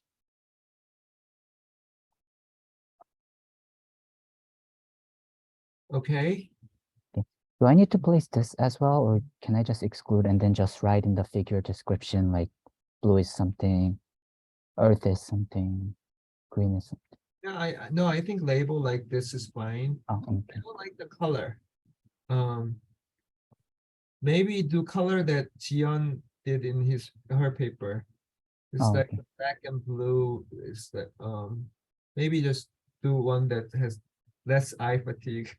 Okay. Because I thought, because for example, this is related to the immune phenotype. Inflamed is red, desert, excluded is blue, and desert is earth, because I just wanted to like people to link it with some desert like earth, and RAS is prevalent in desert, so I just put the same color as the immune phenotype with the RAS.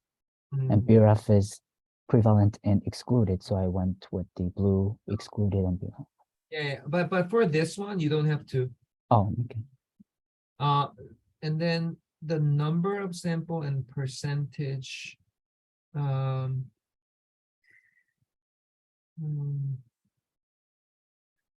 I would rather have percentage Mhm. in pie chart, 3 pie charts. Oh, there's pie chart. Okay. Because you have 2 bar. Yeah, Oh, okay. I'll just go over the pie chart that you can do it. Figure 1 A, B, C, D, and like 3 pie charts. pie chart. So 4 graphs in total. Okay.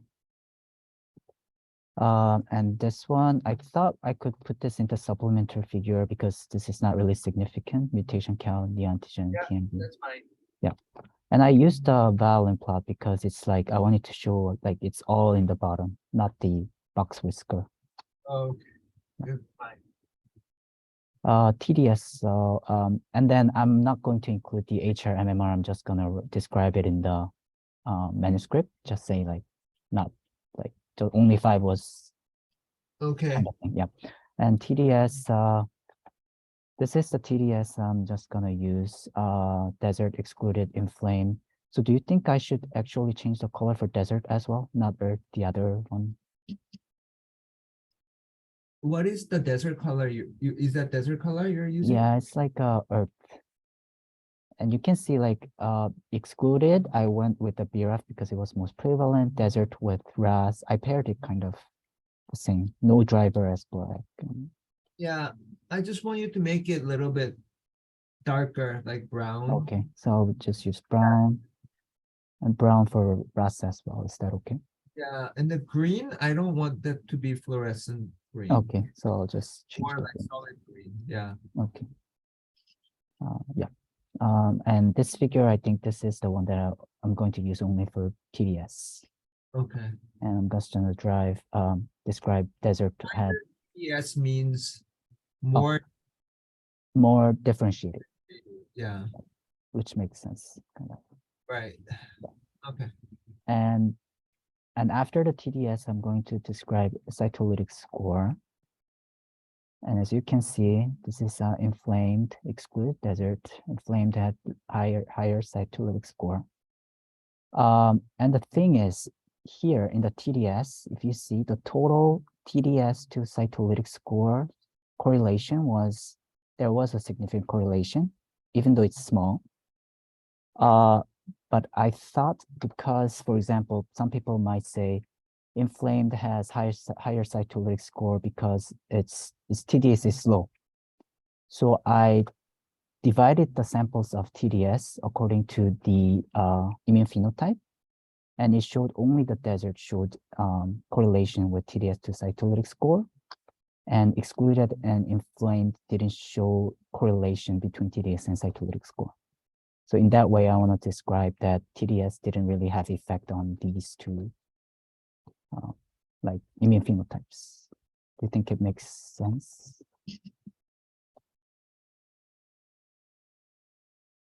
I think it makes sense, but TDS and cytolytic are not our theme. No. But like previous paper mentioned, there is another paper like mentioned like TDS was like related to immune score, immuno score, But or did did not show. In TDS, I mean, go back. TDS was not really. Was it significant Yeah. with our signature? Did that? So I was thinking this is like one of the theme that I'm gonna explain, that these 3 immune phenotypes can actually give combined information of TDS and BRAF. Immunes excluded 2 times. Oh, this one is inflamed. So Yeah. this is not like a figure that I'm going to include, but this is like for like my idea, like of how I'm gonna write up the manuscript. Where's BRAF wild type? Oh, so I didn't look into BRAF wild type because because I read that the issue is in BRAF mutation. There is this prognostic value of BRAF mutation like conflicting in different papers. Uh-huh. So I thought I would most like focus on the BRAF. And also there's this cell paper from TCGA saying in BRAF mutated group, the TDS had variations in that group. So I was thinking I would like more focus on the BRAF mutated group, because as you see here, BRAF wild type group mainly consists of RAS mutation or no driver, which is explained by like desert or other immune phenotypes. Okay.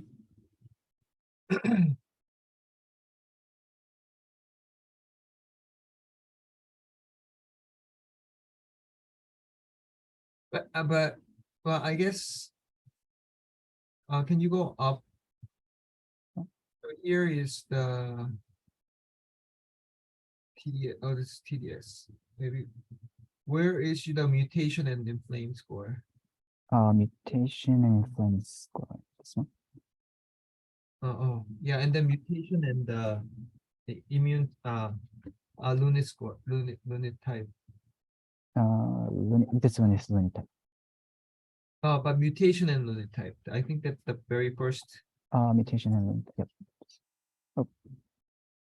Yeah, so you have BRAF mutation, highest in excluded and inflamed, and lowest in desert. Okay, I mean it's a conceptual figure, but So, Yeah. for So I s- mhm, go to number 7. So number- so when you say cytolytic activity high low is only meaningful in BRAF mutated group. no, so actually I just did analysis in the BRAF mutated group only. And this is the results because I wanted to say that, as you see here, there's a lot of BRAF in excluded and inflamed, right? And then there is cytolytic score difference between those two groups. Mhm. So I wanted to see how BRAF is actually distributed. And I saw that the BRAF mutated group, BRAF mutated samples among like in the BRAF mutated group, those with the high cytolytic score actually was included in inflamed. And the low with the lower cytolytic score was actually included in the excluded. So immune phenotype has this additional information that can divide BRAF mutated group. And no driver, is that excluding RAS too? This one is just, this is also in BRAF mutated group. Wait, you said no driver. No driver. Yeah, so I did this because I wanted to compare these two groups. Desert had low cytolytic score, inflamed as high, but there is a lot, like about same proportion of no driver mutation samples. So I wanted to see this immune phenotype, can it differentiate also in no driver mutated samples, high cytolytic versus low cytolytic. So I wanted to go with inflamed. They pick up the high cytolytic scores in the same like mutation cohort. Okay. So regardless, I guess I think the message you're getting is go to number 6. Regardless of mutation, inflamed is going to have high cytolytic score. Yes.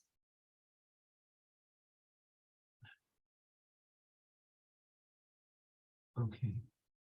Not sure. So I was thinking maybe this immune phenotype can actually go deeper into the TME on top of mutation status. Go down.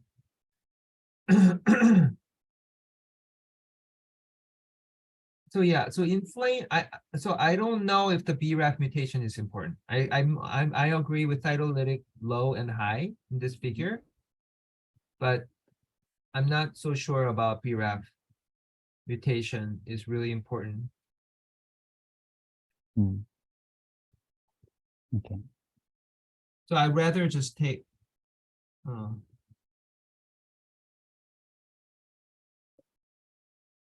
Or should I just go like in just driver mutated group? Any driver.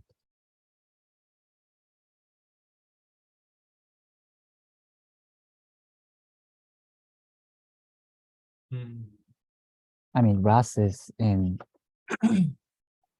desert, so this is taken care of. There are only a couple, I mean, very few fusion. So that's not really important. And BRAF no driver.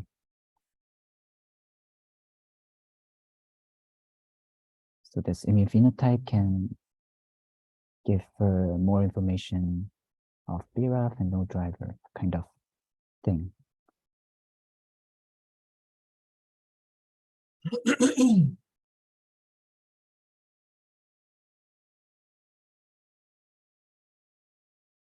Sure,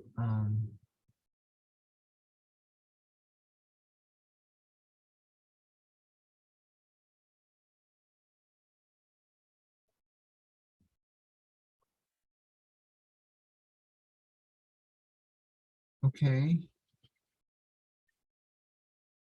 I think I'm okay with these graphs, but again, Fusion, BRAF are the main drivers, and when the drivers are there, cytolytic score is high. And they're the ones that are inflamed.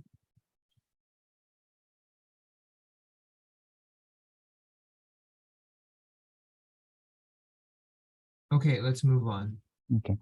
And the next figure I was thinking of is the immune modulatory genes. So all of the immune modulatory genes were significant, and most of them were highly expressed in inflamed. I'll just show you the Excel. So this is the stimulatory, and this is the inhibitory. And then the result was only two, TGF-beta2R and TGF-beta receptor 2 and 3. These were like the highest in the desert group, only two. And these four, TGF-beta1, 2, beta receptor 1, PRDM1, this is the only 4 genes that was highly expressed in the excluded group. And the rest, regardless of stimulatory and inhibitory, were both like the highest in the inflamed, which means that's like just basically saying that inflamed has a lot of things going on. So so this is, I'm just gonna write like briefly on this one, not too long because there's not much to get from here. Okay. Yeah. That's- And I was thinking I would include this heat map and this significant 10 genes. 4, this is the highest 4 in the inflamed. This is the highest 4 in the excluded, and this is the highest 2 in the desert. That's fine. But Uh, the graph, why is it desert excluded, inflamed? Oh, this I have to change the thing, but if you see here, this is the boulders. Oh, This is the inflamed, this is the excluded, this is desert. okay. And if you magnify it, you can see red is most like more expressed, which is all red basically here inflamed. Oops. Okay. Yeah, and I have a question. So HACVCR1, if you see, this is all a lot of green. I Yeah. saw the real expression data. Most of it is 0. That's the reason this is all blue. I mean green. I Oh, tried to find if there is any significance of this, like any papers, but I wasn't able to find anything. I was wondering if you have heard of this. This is a team 1. Okay, oh, so I'll team- just oh, team 3 is the important one, which is the 2. right. I So don't know team 1, no. yeah. So should I exclude this or just leave it like this and don't mention it? It's okay. Okay. But yeah. And this is for supplement figure, the all expression thing for the immunodetergents. I'm gonna like make it like long, not like right, like side by side. Yeah. Okay, that's fine. And this is the Excel data that I'm going to include as a main figure. This is the 8 most significant cells in like p-value, as in p-value. And except for epithelial cells, all of this was most like highly infiltrated and inflamed. So as you can see, like antigen presenting cells, the immune related cells, B cells, CD8, CD4.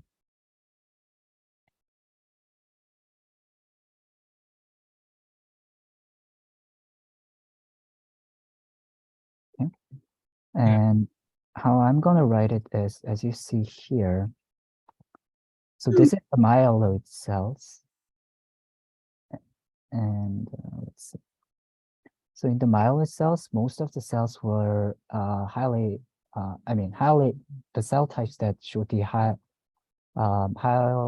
infiltration was all like inflamed cells in myeloid and also in lymphoid, which makes sense because inflamed has lots of things going on.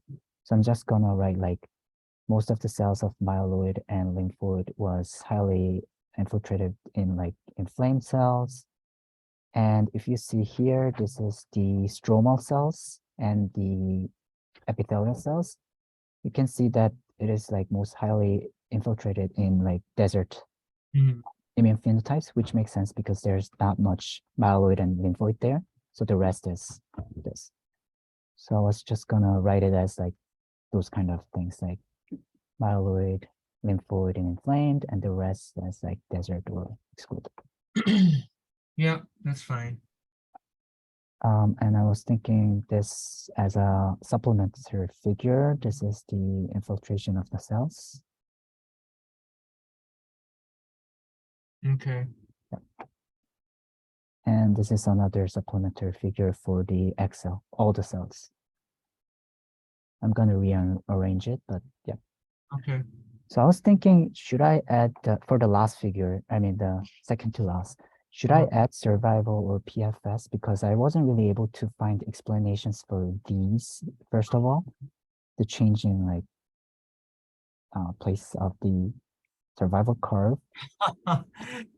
And also, this doesn't really make sense. PFS of desert is the best compared to others. So inflamed has more, I guess, less differentiated, which are known to have higher recurrence rate. Oh, so we can explain TDS. Yeah, I think TDS. Then doesn't it like say, so we can interpret it as like TD has more effect than inflamed in that No, case? we don't know. We don't know. Okay. We don't know. And the overall survival is, response to the therapy for those recurred. Hmm. Inflamed, they're all living. So even though this is statistically not significant, should I mention like it has like lower p-value than BRAF? No. No.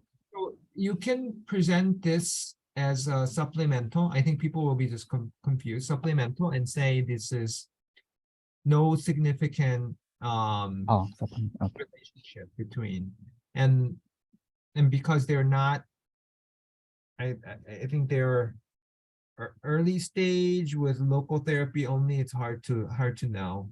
Okay. I'll just supplement. Yeah. I even tried to see if any like extra thyroidal invasion is related to this kind of things, but there was no difference. And I tried to look at like a stage of the disease, which showed like lower in inflamed, but I think that's because of the age, because like younger age, they stage it as 1 or 2. So that's the reason. So I'll just write a supplementary, maybe TDS. So I should have mentioned like it's like a p-value is less than BRAF kind of thing, right? I've just tried like there was no difference in PFS OS, and Right. this graph might be due to TDS kind of thing. Okay. I mean, that's not significant. Nothing. Okay. Just don't mention it. Oh, okay. I'll just say nothing. Okay. Yeah, there was no correlation to say it. Yeah. No correlation. Okay. And GSEA, when I have the result, I'll just include it. Okay. Explanation. I was thinking, should I add this as well? This is actually just about LUNITs. This is the lymphocyte density of cancer epithelium and stroma, which is just a definition of the Lunit immune phenotypes. Hmm. Because I saw this in Dr. Jonghan Park's paper. Mhm. But- Yeah, I think it's good to show it. Okay, so I'll just set it as point of view. Yeah. Yeah. Okay, so that's it. Thyroid. I tried to find the small cell lung cancer subtype kind of thing, but I wasn't really able to find any. So first of all, majority of paper is based on IHC. There were a couple using like mRNA expression kind of data, like, but I wasn't really able to clearly see how they classify subtypes. So I'll try to look into it more, but as of now, I wasn't able to figure out how to group them. So what subtype are you referring to?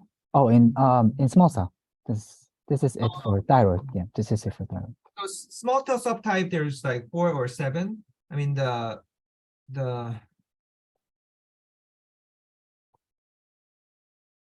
most recent, I think the paper, now people are adopting it. Now Tempus is, I think Foundation or Tempus has adopted that, and small cell, they are reporting that immune type, and so I think 4 or 7, 4, but I think 7's too much.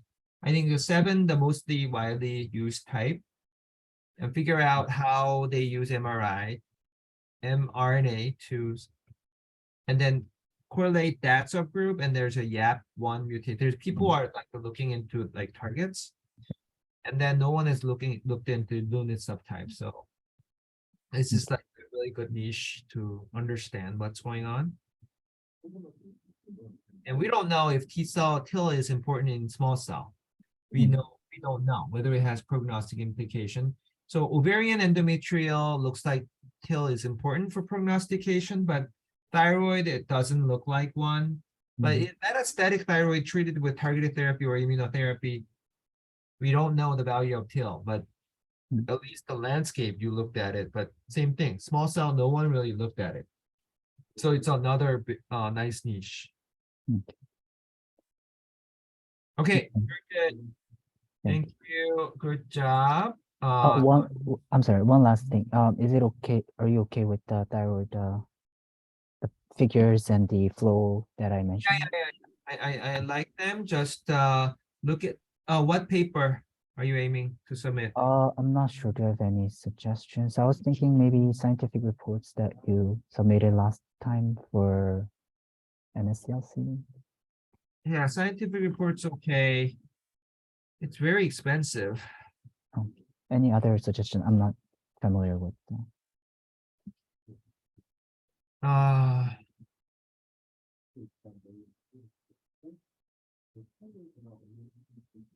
Jian, do you have suggestion? I think Dr. Jian is speaking to Qisang. There's similar landscape paper.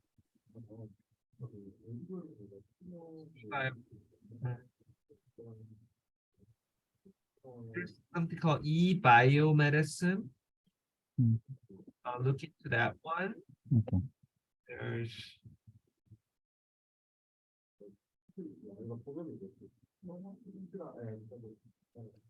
and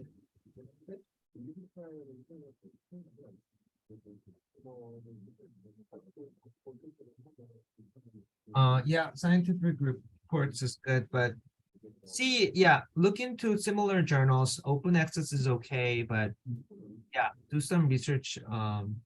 This is thyroid. Maybe you can do thyroid journal. Look what's journal for thyroid. Okay. Or like endocrine journals, I guess. Yeah, but it's endocrine cancer. Yeah, look into thyroid or look into them and let me know if there's Okay. one you like. Okay, Thank you. very good.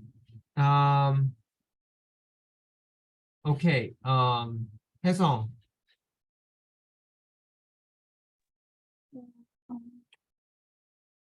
I got in touch with Tempus last week, and they told me to send them a final cohort submission form. Uh-huh. So this is what they told me to fill out. My main questions are, I guess, like the inclusion and exclusion criteria. Could you maybe take, or should I just print this out and maybe show it to you later? Or what would you prefer? No, this is okay. So what is your question? Yeah, so I mean, this is the THI project, the Team Heterogeneity Index project for the TAP program. Just not sure if these are the things that I could write in the inclusion and exclusion criteria. I'm not sure how specific I need to be.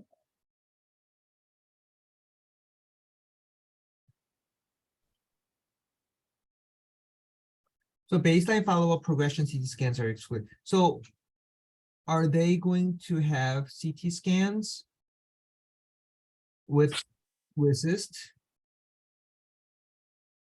Because I don't, if Tempest has resist calculated for us. Oh, Do they do? I don't know if they have that information or not. Oh, okay. Yeah, I just assumed that. I actually don't think they do. I didn't see it on the line, so I'll take that out. And I thought it was important for measuring my progression, but then how would we measure how would we know their response? So that's the question for Tempest. Like, how did you, because they have PFS OS data, right? They have, sometimes they have response data. So how did you get that? Because I don't think they did resist. They don't have bandwidth to do that. So they probably did AI text mining and read the chart and figured out Okay. if they had progression or not. Mm, So it's clinical progression, not the resistant defining progression. And yeah, okay, fine. they have that PFS response data. Maybe in really like subset adverse events and all that, I think. So if we limit that, I don't know if we're gonna get 500 patients. So, but it's okay to ask and see, oh, if we meet that all that criteria, we only have 100 patients. Then you go back and say, well, we won't want 500, so we're gonna take out this this cut this eligibility and make it more loose.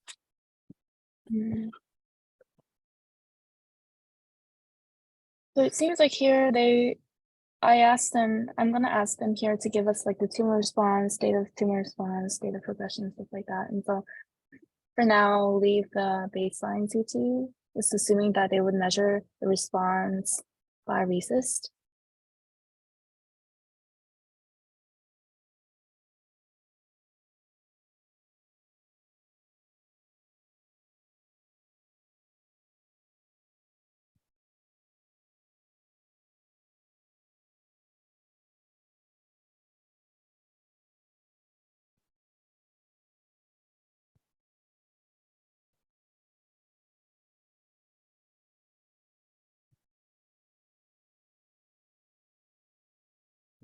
Yeah.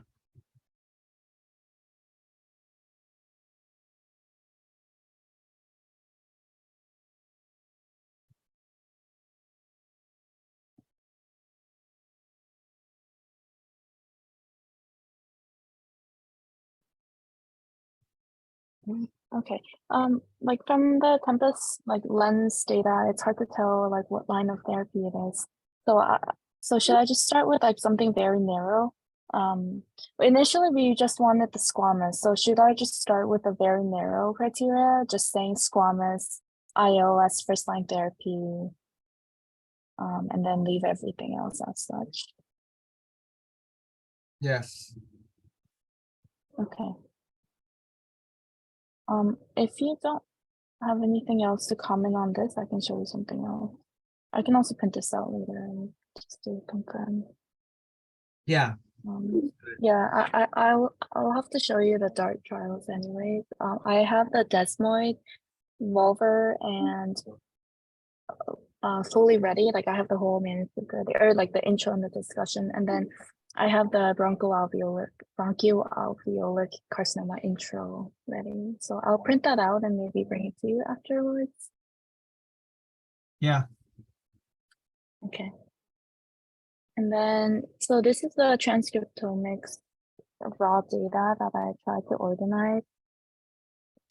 This one right here is what I dug out from the Tempus website. This is just completely raw data. And then Stas helped me sort out only the ones that have the RNA-seq data. And so the ones that says yes are the ones with the RNA-seq data. But then I went through each patient's epic, and this wasn't exactly true. Like, even though it said yes, like they were supposed to have the RNA-seq data, many of them didn't. So the ones I highlighted are the ones without the RNA data, and it's quite a lot. And the reason there's so many spaces is because these genes are just occupying space. So it's, if you look at it in total, it's very few patients, and the highlighted ones just mean that the highlights just mean these patients are likely to be excluded because, for example, these patients didn't receive any IO. This one, I'm not sure. We only wanted adeno and squamous at first, but since we have very little patients, we might have to include more lung cancers like small cell and other neuroendocrine stuff. This patient also didn't receive any IO. This one is this is a 4th line of therapy. So we only initially wanted first, second, and 3rd line for IO. And stuff like that. So yeah, if you just look at it in general, we will have to exclude so many patients. I've only gone through, I think, half of them. And these might not even be lung cancers, so I'll have to screen them out as well. But these are just a lot of repeats. It looks like a lot of people, but it's a lot of repeats. So yeah, I guess my question is, like, overall, I'm just worried that we won't have many patients, and even the ones that have the reports, many of them have just nothing significant.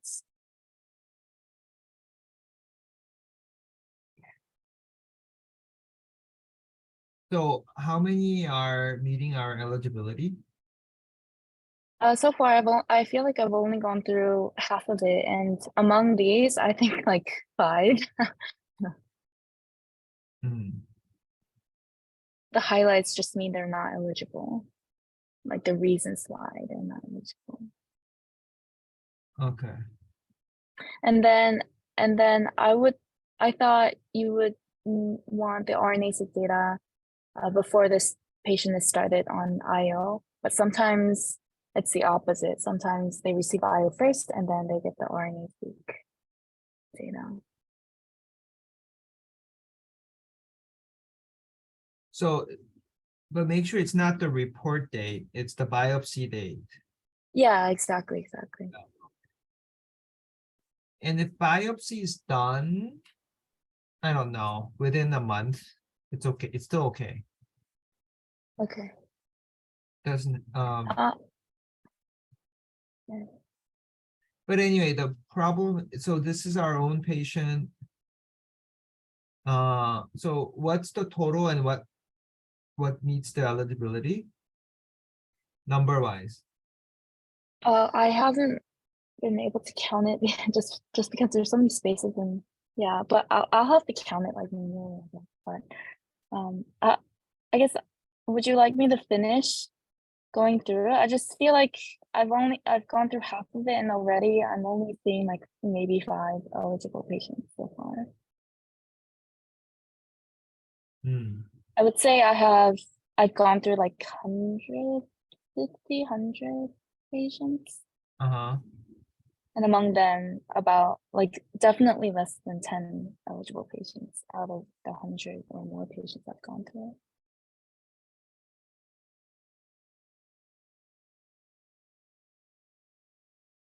So how many do we have in total? 500 or?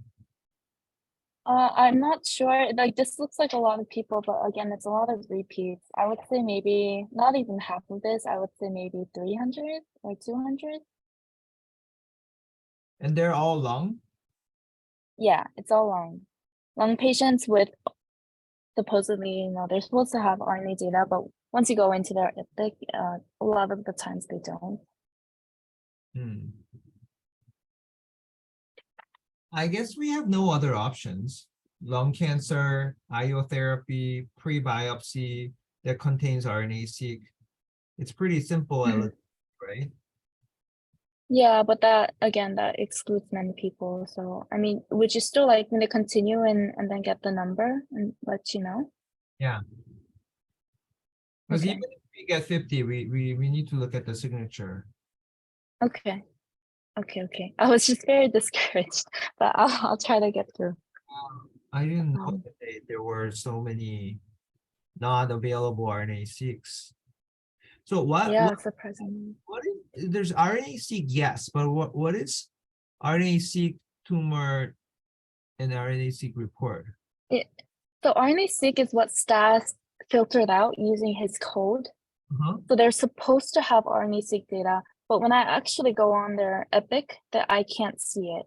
I went through every single stuff that says Tempus or lab result, or even if it just says like XT or PDL1, I would go through every report just to make sure I'm not missing any RNA stuff. So question, uh,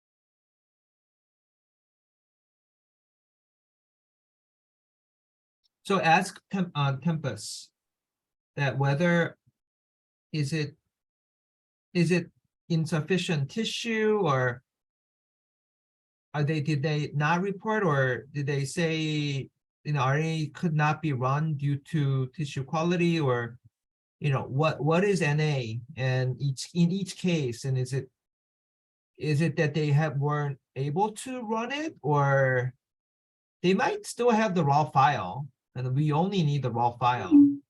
We don't have to have a report. Okay, so I'll check the Amazon S3 because this is what I found on their Epic. But yeah, I'll go through the Amazon S3 as well just to make sure. If it's not there, I would think it's not non-existent. You don't know, just ask Tempus people, email them directly. Like, is this, do you actually have raw file, or does, what does that really mean? Okay, yeah. It should be on Amazon S3, but yeah, I'll check again. Okay, that's that. And then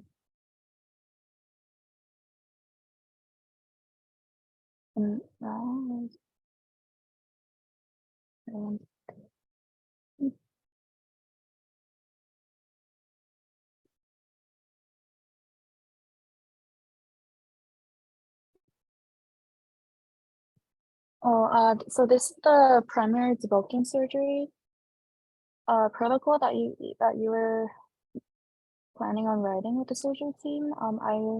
Liam told me a little about this, but I guess my question is, so Liam told me to basically read about the liver study and basically do the same thing. Are you referring to the colorectal cancer metastasis to the liver and how we can do primary debulking in that case?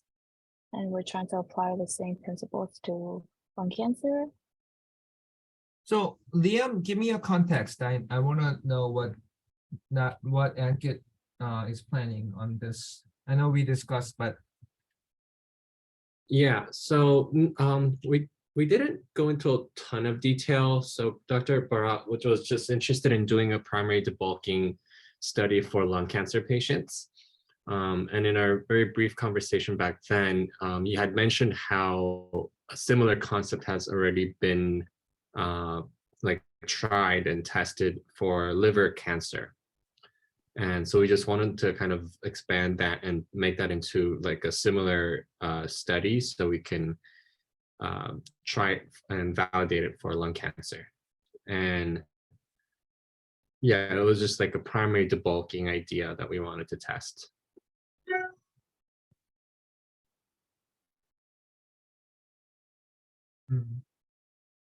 Did he say he wanted me to be the PI? No, not necessarily, but he was open to doing it with you because you had experience and knowledge regarding the liver field. So we just wanted to bring that, kind of tie that in and try it, do it for the lung cancer. And yeah, so we just wanted to start putting together the protocol, and then I think one of the bigger questions, or just kind of go over some of the details step by step. One of the next steps would be to kind of identifying different cohorts, and the kind of inclusion and exclusion criteria and things like that. And then I guess my question is, are we only dealing with primary lung cancer or also secondary, like metastatic lesions in the lung?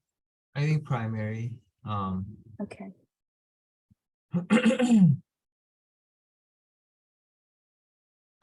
Regardless of stage, right? Or I guess I'm assuming advanced lung cancer. Yeah, I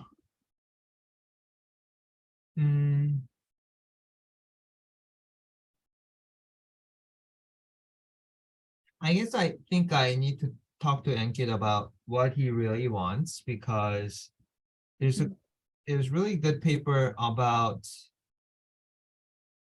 SBRT, how that prolongs survival in advanced cancer. I'm talking about primary lung, but surgery,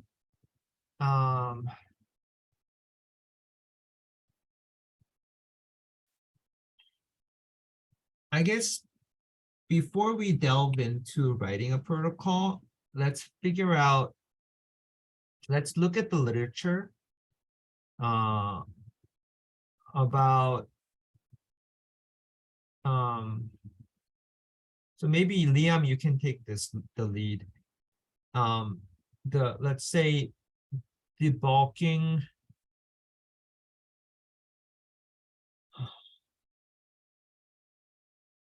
I guess ovarian debulking is standard of care. Debulking. So debulking is not definitive surgery. It's, you're taking the ball, I guess one example is nephrectomy for renal cell carcinoma. So look at that reference, how did that increase overall survival?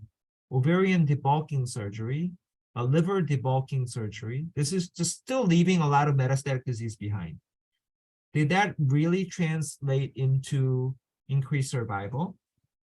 And has anybody in the primary lung cancer done it, or is it just going to be the first of its kind? And then the last question is there any advantage of doing surgery over SBRT?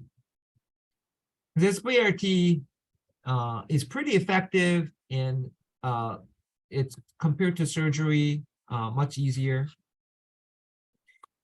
So if medical oncologists are not convinced that this is novel and there's enough evidence to really pursue this, I feel like we have to be convinced the first. I know Ankit likes to try this, but let's see if we can convince ourselves first. If we cannot be convinced, we're not doing things I know this is a novel approach and we can be looked at, but before you write it up, maybe Liam, you can present like in a PowerPoint few slides about what you read about the topic that I just told you, and see what we find. Because advanced cancer tumor debulking is going to be, how do you define advanced? Is it going to be unresectable stage 3, or is it like metastatic cancer? And just like nephrectomy, let's say nephrectomy in patients with bone mets, there's already bone mets. Are you taking out the primary tumor, is that going to increase survival? And it's going to be different cancer by cancer. So see how that paradigm panned out into in other cancers. And again, lung has anybody reported debulking approach being beneficial? If not, we can explore it, but I think we have to convince ourselves first and have that discussion with Dr. Ankit Barat. So let's do more reading and that, yeah, we discuss. Okay, next. Yeah, and then so once I finish START, I think I'm gonna do some double lung transplant, and so I was going to read up about graft failure and post-transplant malignancy. And then for PyClone, I'm gonna try to learn about it once I get the Quest request approved. I sent it last week. That's it for now, and I'll bring the printed out manuscript to you after this meeting. Okay, let's do that. Okay, let's go to, yeah. So there's a lot, but keep doing what you're doing. Yeah, I think you'll learn a lot from these projects. So good job. Thank you so much. Dr. Chian. I know we went through Yes. some yesterday, but anything you want me to review? Oh, yes, I have something.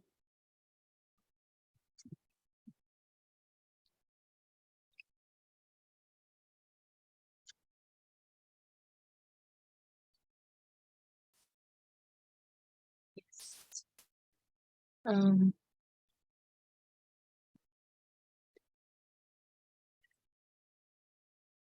You see my screen?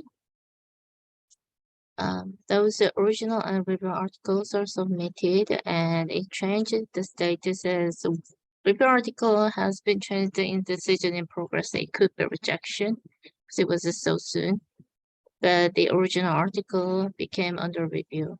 So at least we can get the review. And next one is original article. I'm thinking about the title. What if the title could be a comprehensive landscape or the epidemiological landscape? Which one would you prefer to use?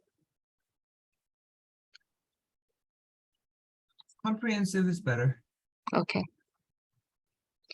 And method of research I already showed you. And introduction is written by Andrew and Casey, and this is the discussion of first paragraph. I want to ask you about the findings, because there were 9 major findings, but it seems like too much. But so if you're okay with this, I will just leave them as they are. But if you think that this is too much, then you have to give me some feedback whether which one is major or minor. Oh, okay. Still, one by one, I want to show you. Okay. Okay, this is one, approximately 1/4, which was almost 25% of recipients had a malignancy, and the male recipient had a significantly higher incidence of PTM. Okay. And second, there were 27 different types of PTMs during 27 years of follow period. And highest incidence observed in skin cancer, squamous cell. Mhm. And third, annual risks of HPTM were vary according to the elapsed time after DLT. Were very varied each. Were Oh, not. the Okay, same varied so- per week. One word, varied.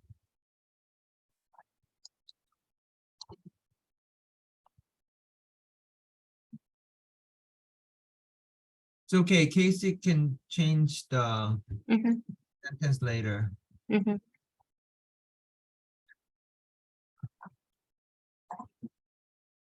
Second year, okay, next. And this is a fourth. The incidence of HPTM was different depending on age groups. Especially post-transplant lung cancer showed the highest incidence in the 70 to 79 age group.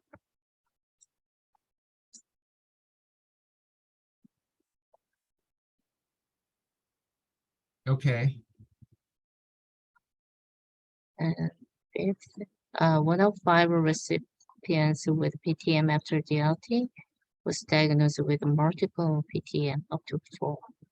And the most common tumor types were different based on the orders of occurrence.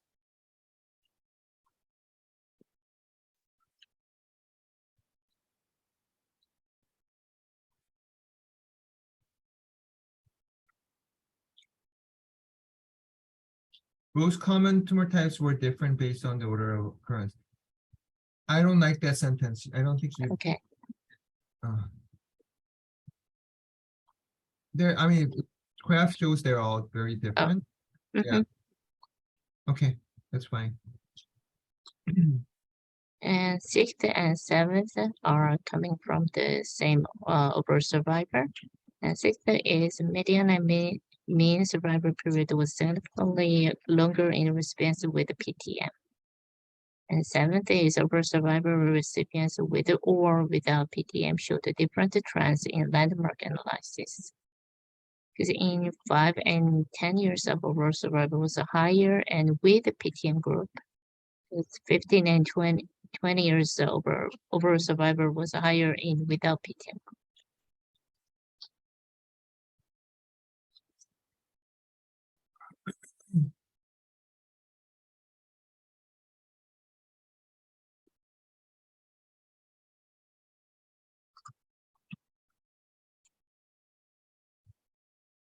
So this is, can you show me the graph? So Graph? for the landmark? Is there? Oh, I didn't draw a landmark graph. Oh, okay. So explain this numbers. So is this patient who made it to 5 years Yes, and among made it to 10 years only, right? And start from there, right? mhm.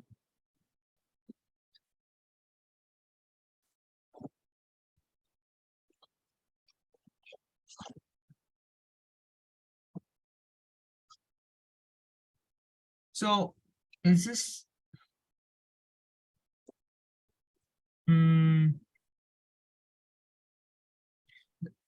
Well, I guess this is the cross-sectional cut.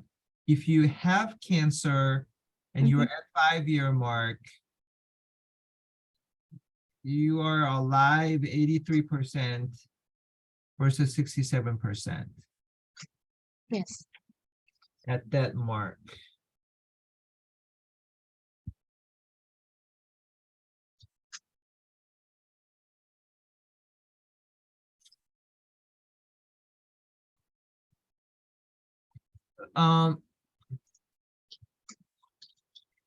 I guess the limitation of this approach is, when did you get this cancer? Is it, so when you say with PTM, let's say you're being fair only when you say patient developed cancer 4 or 5 year mark.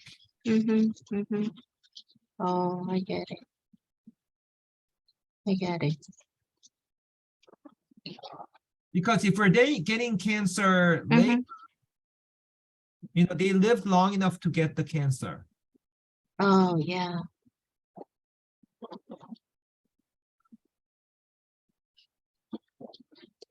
Mhm. Do you understand? So it's Yeah, yeah, yeah. different Totally by understand. year. Yeah. Mhm, mhm, mhm. And then you have to explain that, you know, if you develop cancer within 5 years, Mhm. then your survival. So it's almost like you have, you know, and then you can do that for 1 year, 3 year, 5 year, because if you develop cancer in, let's say 3 year, 5 year, in that frame, that group versus not, and then you follow their survival over time. Okay. Just that 5-year cross-sectional. Mhm, mhm. That's why we need a graph to show All right. Okay. that if we start at that 5-year and just look at their survival curve, you know, what's different? Do you think it's better to make a graph than the table? Yes. Okay, then the landmark time point could be 1 and 3 and 5. Yeah. Those three are enough, do you think? Because it's more than 27 years of follow period. Yeah, no, and then 10, 15, 20 is fine. So it could be a lot of, okay. But I totally understand what you mean. Yeah.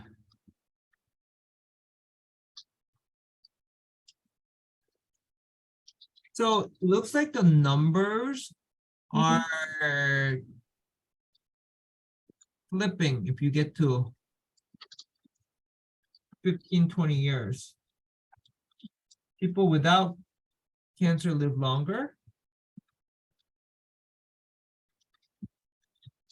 But anyway, this is not an accurate analysis, so you can't make much out of this. So yeah. But we can still leave the median and mean overall survival.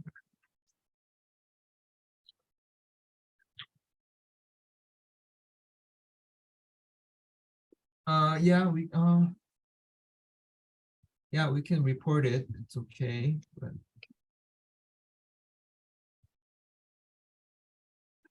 I guess in the text you can report it this way, and then say we wanted to make sure this data does not reflect, you know, the advantage of patients who live longer enough to get cancer. So we did landmark analysis and Oh, okay. you know, looked at only group who developed cancer and lived up to the 3rd year, and looked at who developed cancer in that past 3 years only, and compare their survival afterwards. Okay. And then you can have hazard ratio and p-value of that survival graph, survival graph for each cutoff, but you know, 5 years, 10 year, yeah. Okay. Got it. Yeah, I'll do that.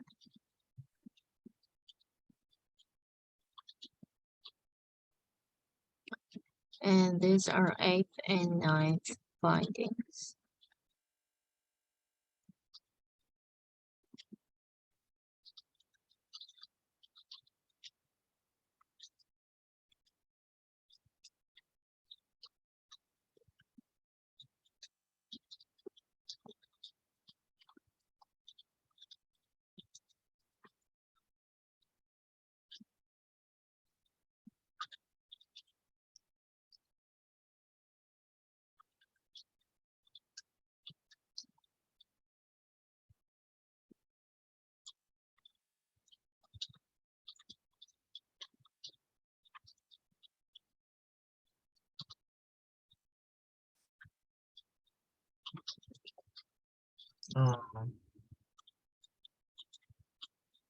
Okay.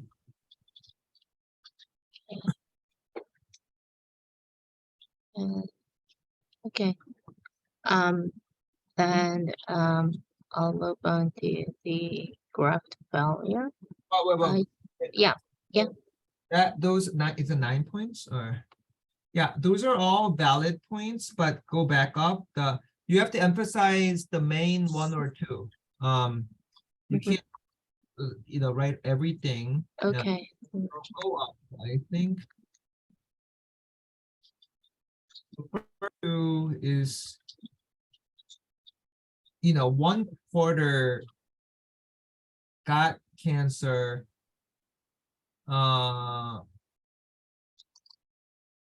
I think the fact that 1/4 got cancer, Mhm. and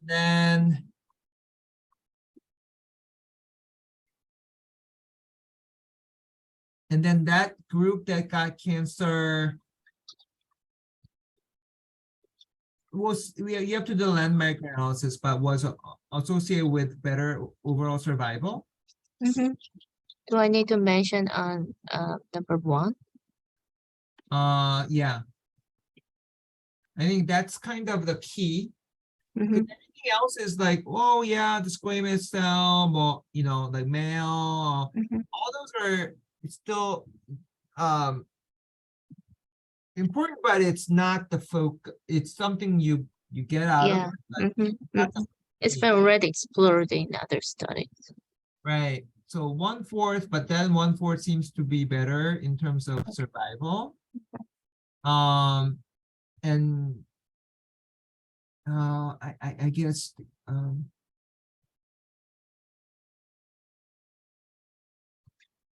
yeah, I think that's still our key.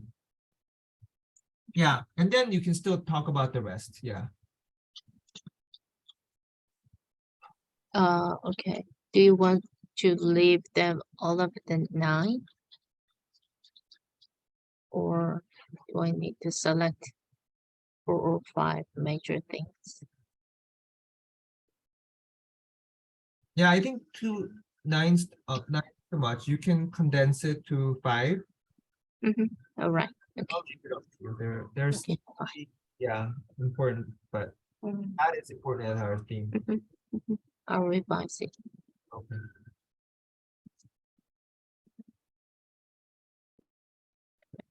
Now, can I move on? Yeah. Okay. So next project is graft failure. I just look at the data, and there are so many cases of total cases and graft failure. And I never performed the analysis yet, but I think I will make it. And I will do with the hands-on. Okay. And next one is the ctDNA. I'm still waiting the tissue NGS result and the other result from company. And next will be RadioMix.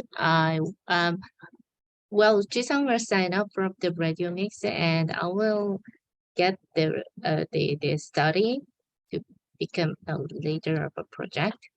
But I wonder, I think 144 patients are still less to perform this AI stuffs.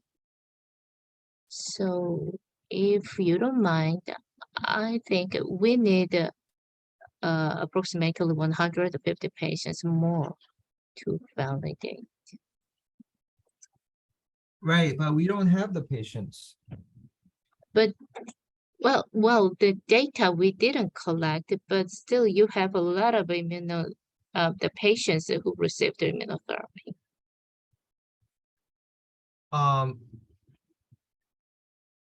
Yes, we have patients who received immunotherapy. Are you suggesting we collect 154? Because I have 5 months more to work here. If we make a rush, of course we can do it.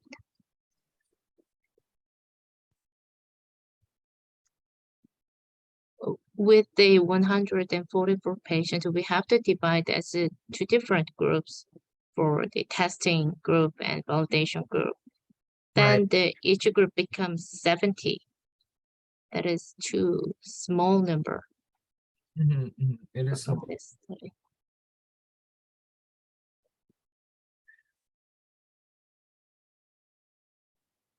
And one more thing, do you want to use image trier for this project? So where are we with that? If we want to use image trier, we have to put into the DICOM image files directly. So we have to get the DICOM file from the hospital.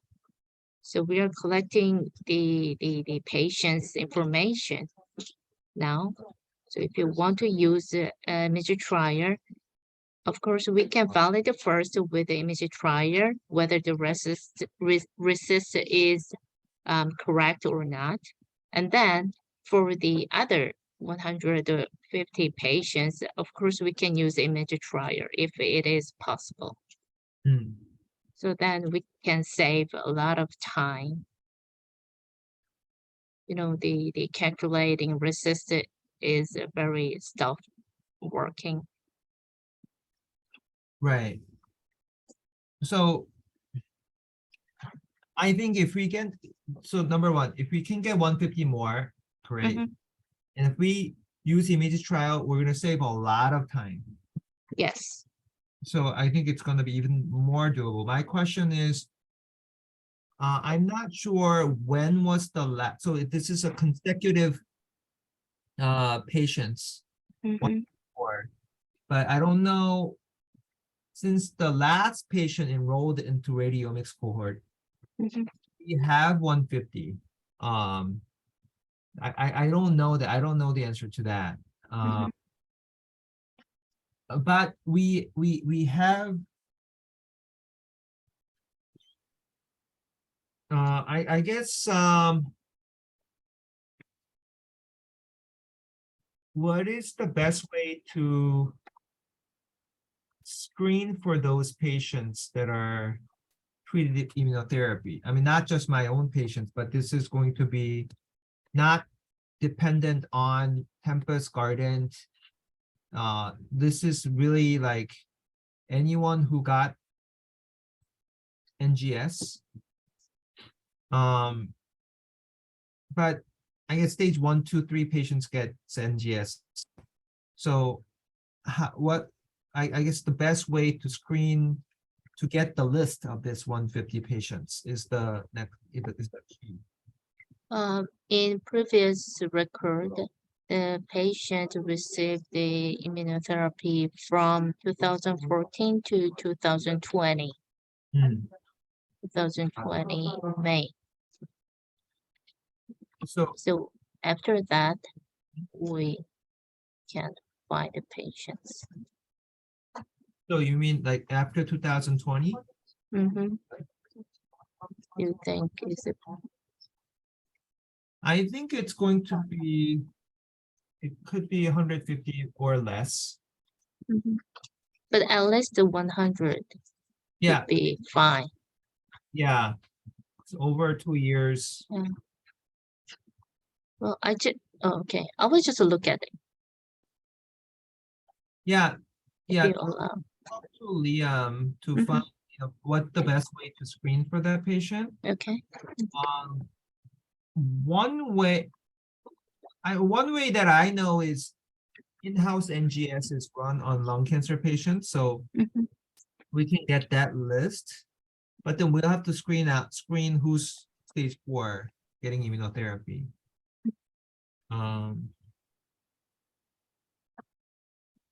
Yeah.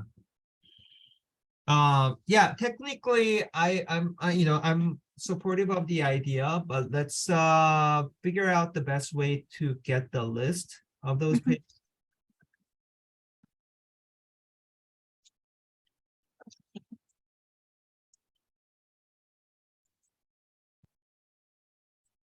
Yeah, and I think it's even better, like the URI's radiomics protocol may be inferior to Picture Health or Lunit's So the more data we have, the better we'll be in. So where are we with Picture Health? Liam, do you know? I don't know what's taking so long. So Jian, work with Liam to figure out how to send DICOM file to Picture Health, and also talk to Lunit and figure out how to send file to Lunit. It's all logistic things. Mm. So Liam has all the point of contacts. Work on that process in the meantime. And Chisang, where are we with trial? Image trial?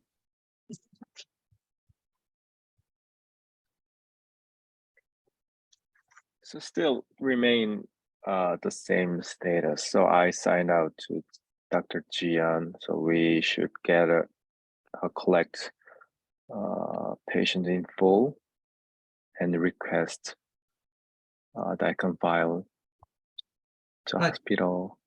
But you know who to get the DICOM file from? Sure. Name Yeah. Edwin. And is there a fee or a process or IRB? What's, if we at least get a file? As far as I know, when we send the patient list, then we can get the image file. Mm. There is no Correct. other required documents or IRB. So at least for the radiomics patients that were submitted to ASCO, we should have all the DICOM files in our hands.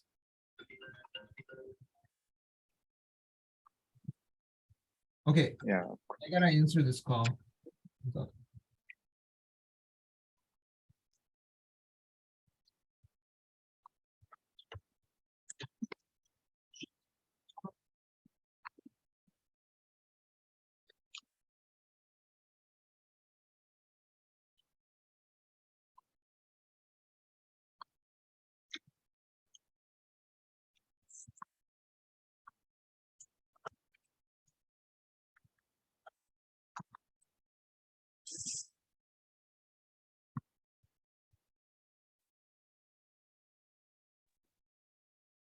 Okay, I'm back.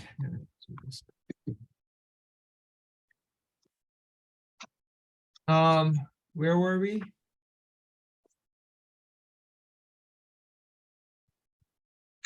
Yeah, for getting DICOM files, we Yeah. are collecting the patient information now. So let's get all the files, and when image trial is ready, so follow with them on a weekly basis. We pursue them. And once they're ready, we'll learn how to upload them into their system. So that way we can work on it wherever we are. It's cloud. Okay. And I think because it's a mutual research, I think data transfer agreement or something has to be done between this company and my lab. So Liam, please work on, whatever legal because we can't just share file without agreement. So Liam, please work on that with image trial group.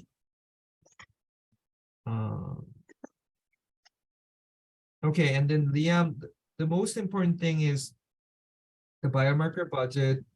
And I think the Regeneron people want update from us and Lunit transfer agreement. And once it's ready, send it to Regeneron and have them review it. They worried about the expiration. I saw it. There was no expiration, no. So I don't understand what's going on. So talk to them both, and this has to be figured out ASAP. So a lot of regulatory stuff. Liam, you're in charge, so please follow on this on daily basis to see where we are. We can't just sit on this. Okay. So Tian, going back to you, anything else? That is all I have today. Thank you. So Predison, what are we waiting for? Tissue and GS data. Tissue NGS.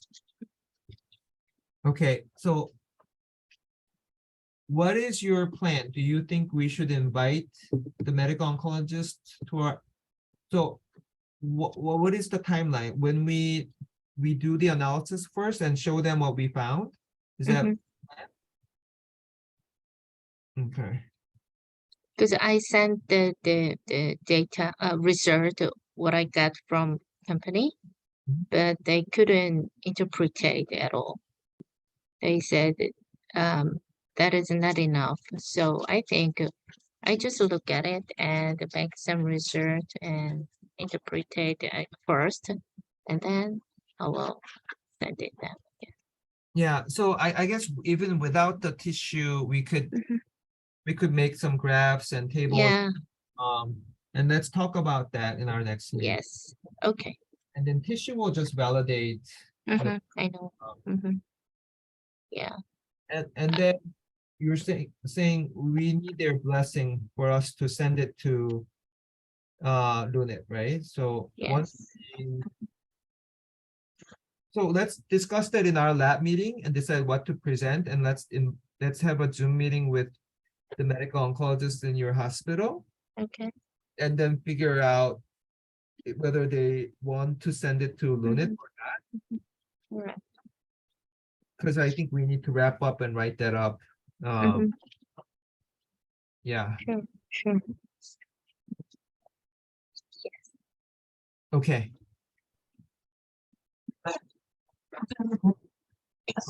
I can go home. Yeah, Leo, yes. okay. Can you give us update?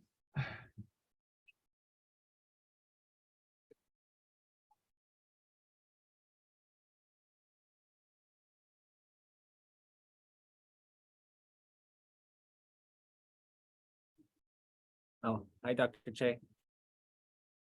Yeah. Update on the projects you're following.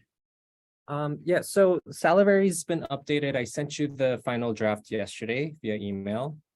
And then I'm following with the biomarker studies. And the DREAM study, the IRB modification has been submitted last Friday. I haven't heard back from them yet. So I'm gonna send them a follow-up email today. So what's the update on budget? Were you no response or what? Yeah, still, I still couldn't get a hold of Hugh. He was in meetings. Yeah.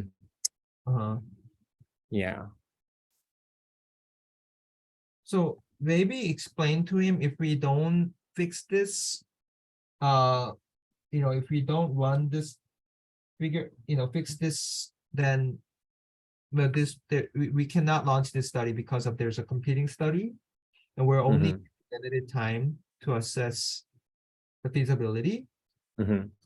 So email him, CC me, and say that you're happy to meet in person to go over that together, and just be persistent. I think I'm just afraid that it will die because we're stuck here. So I think I do what you can. Just be pursuing him. Yeah, Salivary, Glenn, send me the cover letter as well.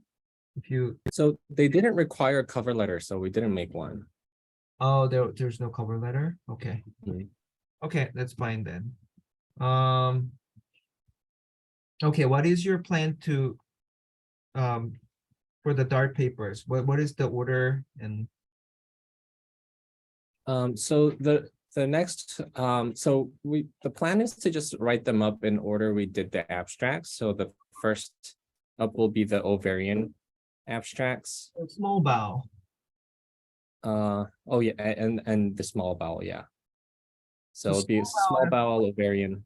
It's first, And then ovarian, what do we decide? Did we decide to combine it or? So why I don't you think make a dark paper list, title, target journal, and what cohorts goes to what paper, Mhm. deadline, project lead, where you'll be the lead or Haesung will be the lead. We Mhm. that plan. Sure. And if we need help from our students, or we'll get their help. This is priority. So yeah, why don't you show me that by tomorrow? We'll go over that together tomorrow morning. Okay. Same thing with biomarker. I want you to show me what company has committed and where they are in terms of agreement, lab manual. Are they ready to launch after the budget solved, or what's the pending? And how many CCs are going to what company for each cohort? So yeah, same thing, Google Doc, share with me, and then also print it out so that I can review. Sure. Yeah, it is priority. So let's work on that. Same thing, I think foundation medicine. I know they were waiting for our budget, but let's make sure everything other than budget is ready.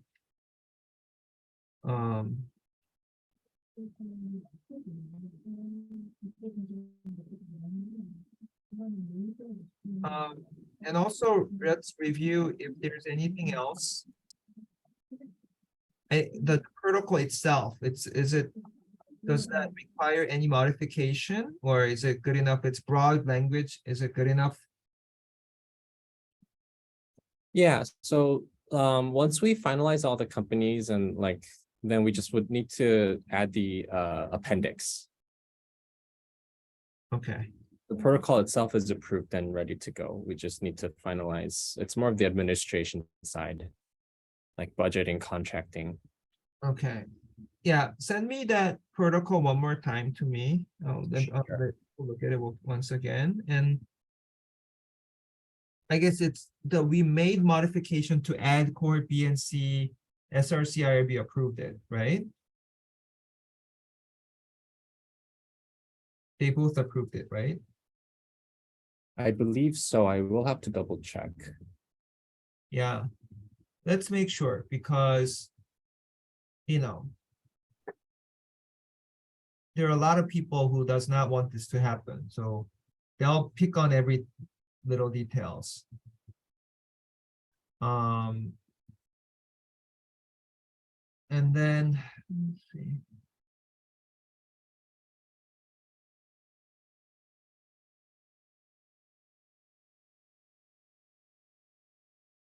And the other things that we've been working with, the cohort A samples, is there any update on that? Are we? Yeah, so Does not it's require, that's a standing sample. yeah, so we do, so because because the biomarker study had to be rerouted for the contracting, we decided to separate the cohort A MTAs. Right. So we submitted separate MTAs to Lizelle. And I followed up with her again this week, last week and this week, and they told us that they're working on a backlog of cases. So Lizelle just got around to our cases. So she says she submitted them last week. So I believe they will be reaching out to the companies for signing the MTAs with the respective companies. Okay. What happened to so this is, what about the breast cancer? the fee for service that we worked on.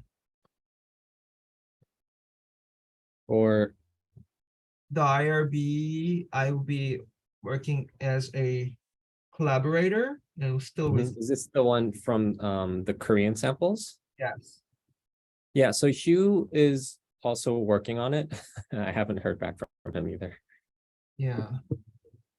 But we were able to sort out how to work it. So he said he's going to be able to create a budget for that. And he says like he can put in an invoice so that the funds come to the finance office, and then they will direct those funds to your personal account. So yeah, I know he's backed up, but I think first thing first. Yeah. So just like what Jiyeon is doing, just, do a checklist and, when was the last follow-up done, and, we cannot drop things at this point. So let's keep following. I know they're slow, but I just feel like, yeah, it's just not moving. Okay, anything else, Liam? No, so we have, and for pacemakers, we have a couple of videos coming up. Grace King finished the one with Emily Tanez. And Andrew is finishing up his video this week. We also got the 3 videos from Shauna, and then we just got the documents from her for like the final editing, because she needed help to put in the captions for the 3 videos she did from Korea. So we just got that this morning, so we can work on those and then get them uploaded as well. Okay.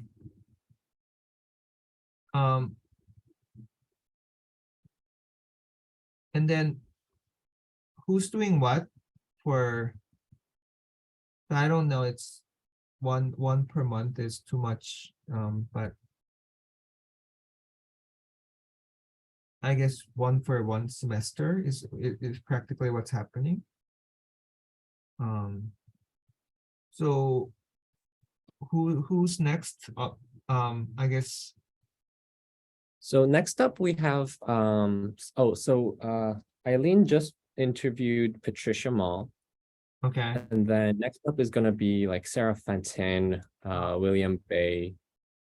And we also need to redo Sierra, but she's busy with her rotations right now. So she said she'll reach out sometime next month when she has a little more free time. Okay. Okay. Yeah, let's prioritize ones from Korea, starting with Dr. Pom-seok Kim. Yeah. Because I want it to be ready this week so that people, I'm giving a lecture on pacemakers, next Monday. So I want people to be able to look at it. Sure. Yeah. Okay. Also, let's make sure, to instruct people to take a good photo and nice quote for the Instagram. Let's do that as a package. If not a good photo, you just screen capture from the video.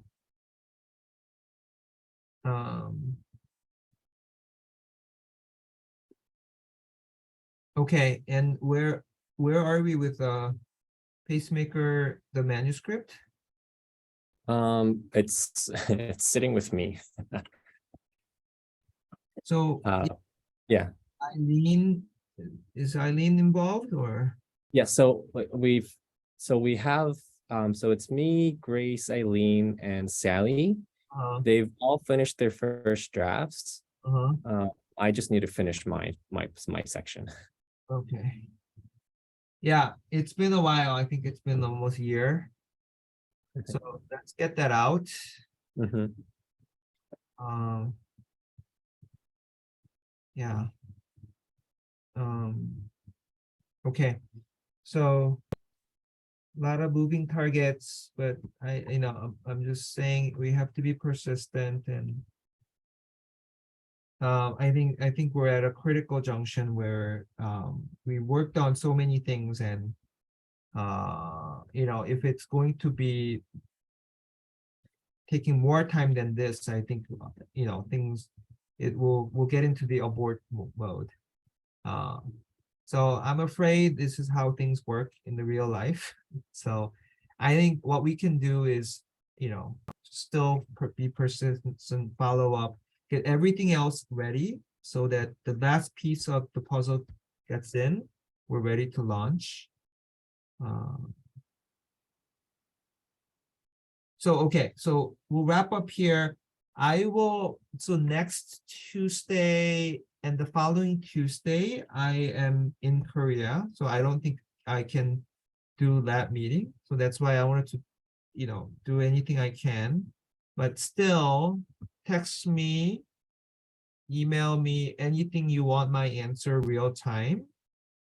If it's not urgent, you can wait for the next lab meeting, but if it's something you want to move on, feel free to text me.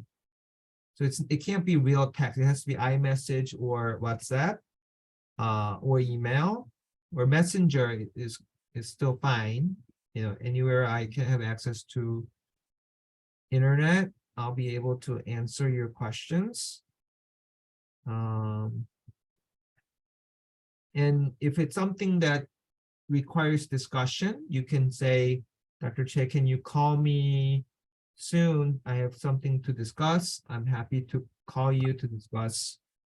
We can do a talk through Messenger. So it's fine. So I'd rather, I can look at my Korean schedule, trip schedule and figure out if I want to add a lab meeting during like late evening there. That's really up to my schedule. I've done it in but that's during my two weeks of quarantine. Right? There's no quarantine, so I might be busy with visiting places. So that's just one possibility. I might build in a lab meeting on one day, and I'll let you know. But if not, we'll take 2-week break and come back the third week. Yeah. Okay. Any questions or anything before we wrap up?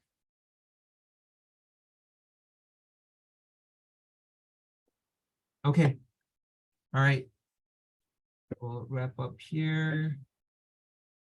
See you in 3 weeks.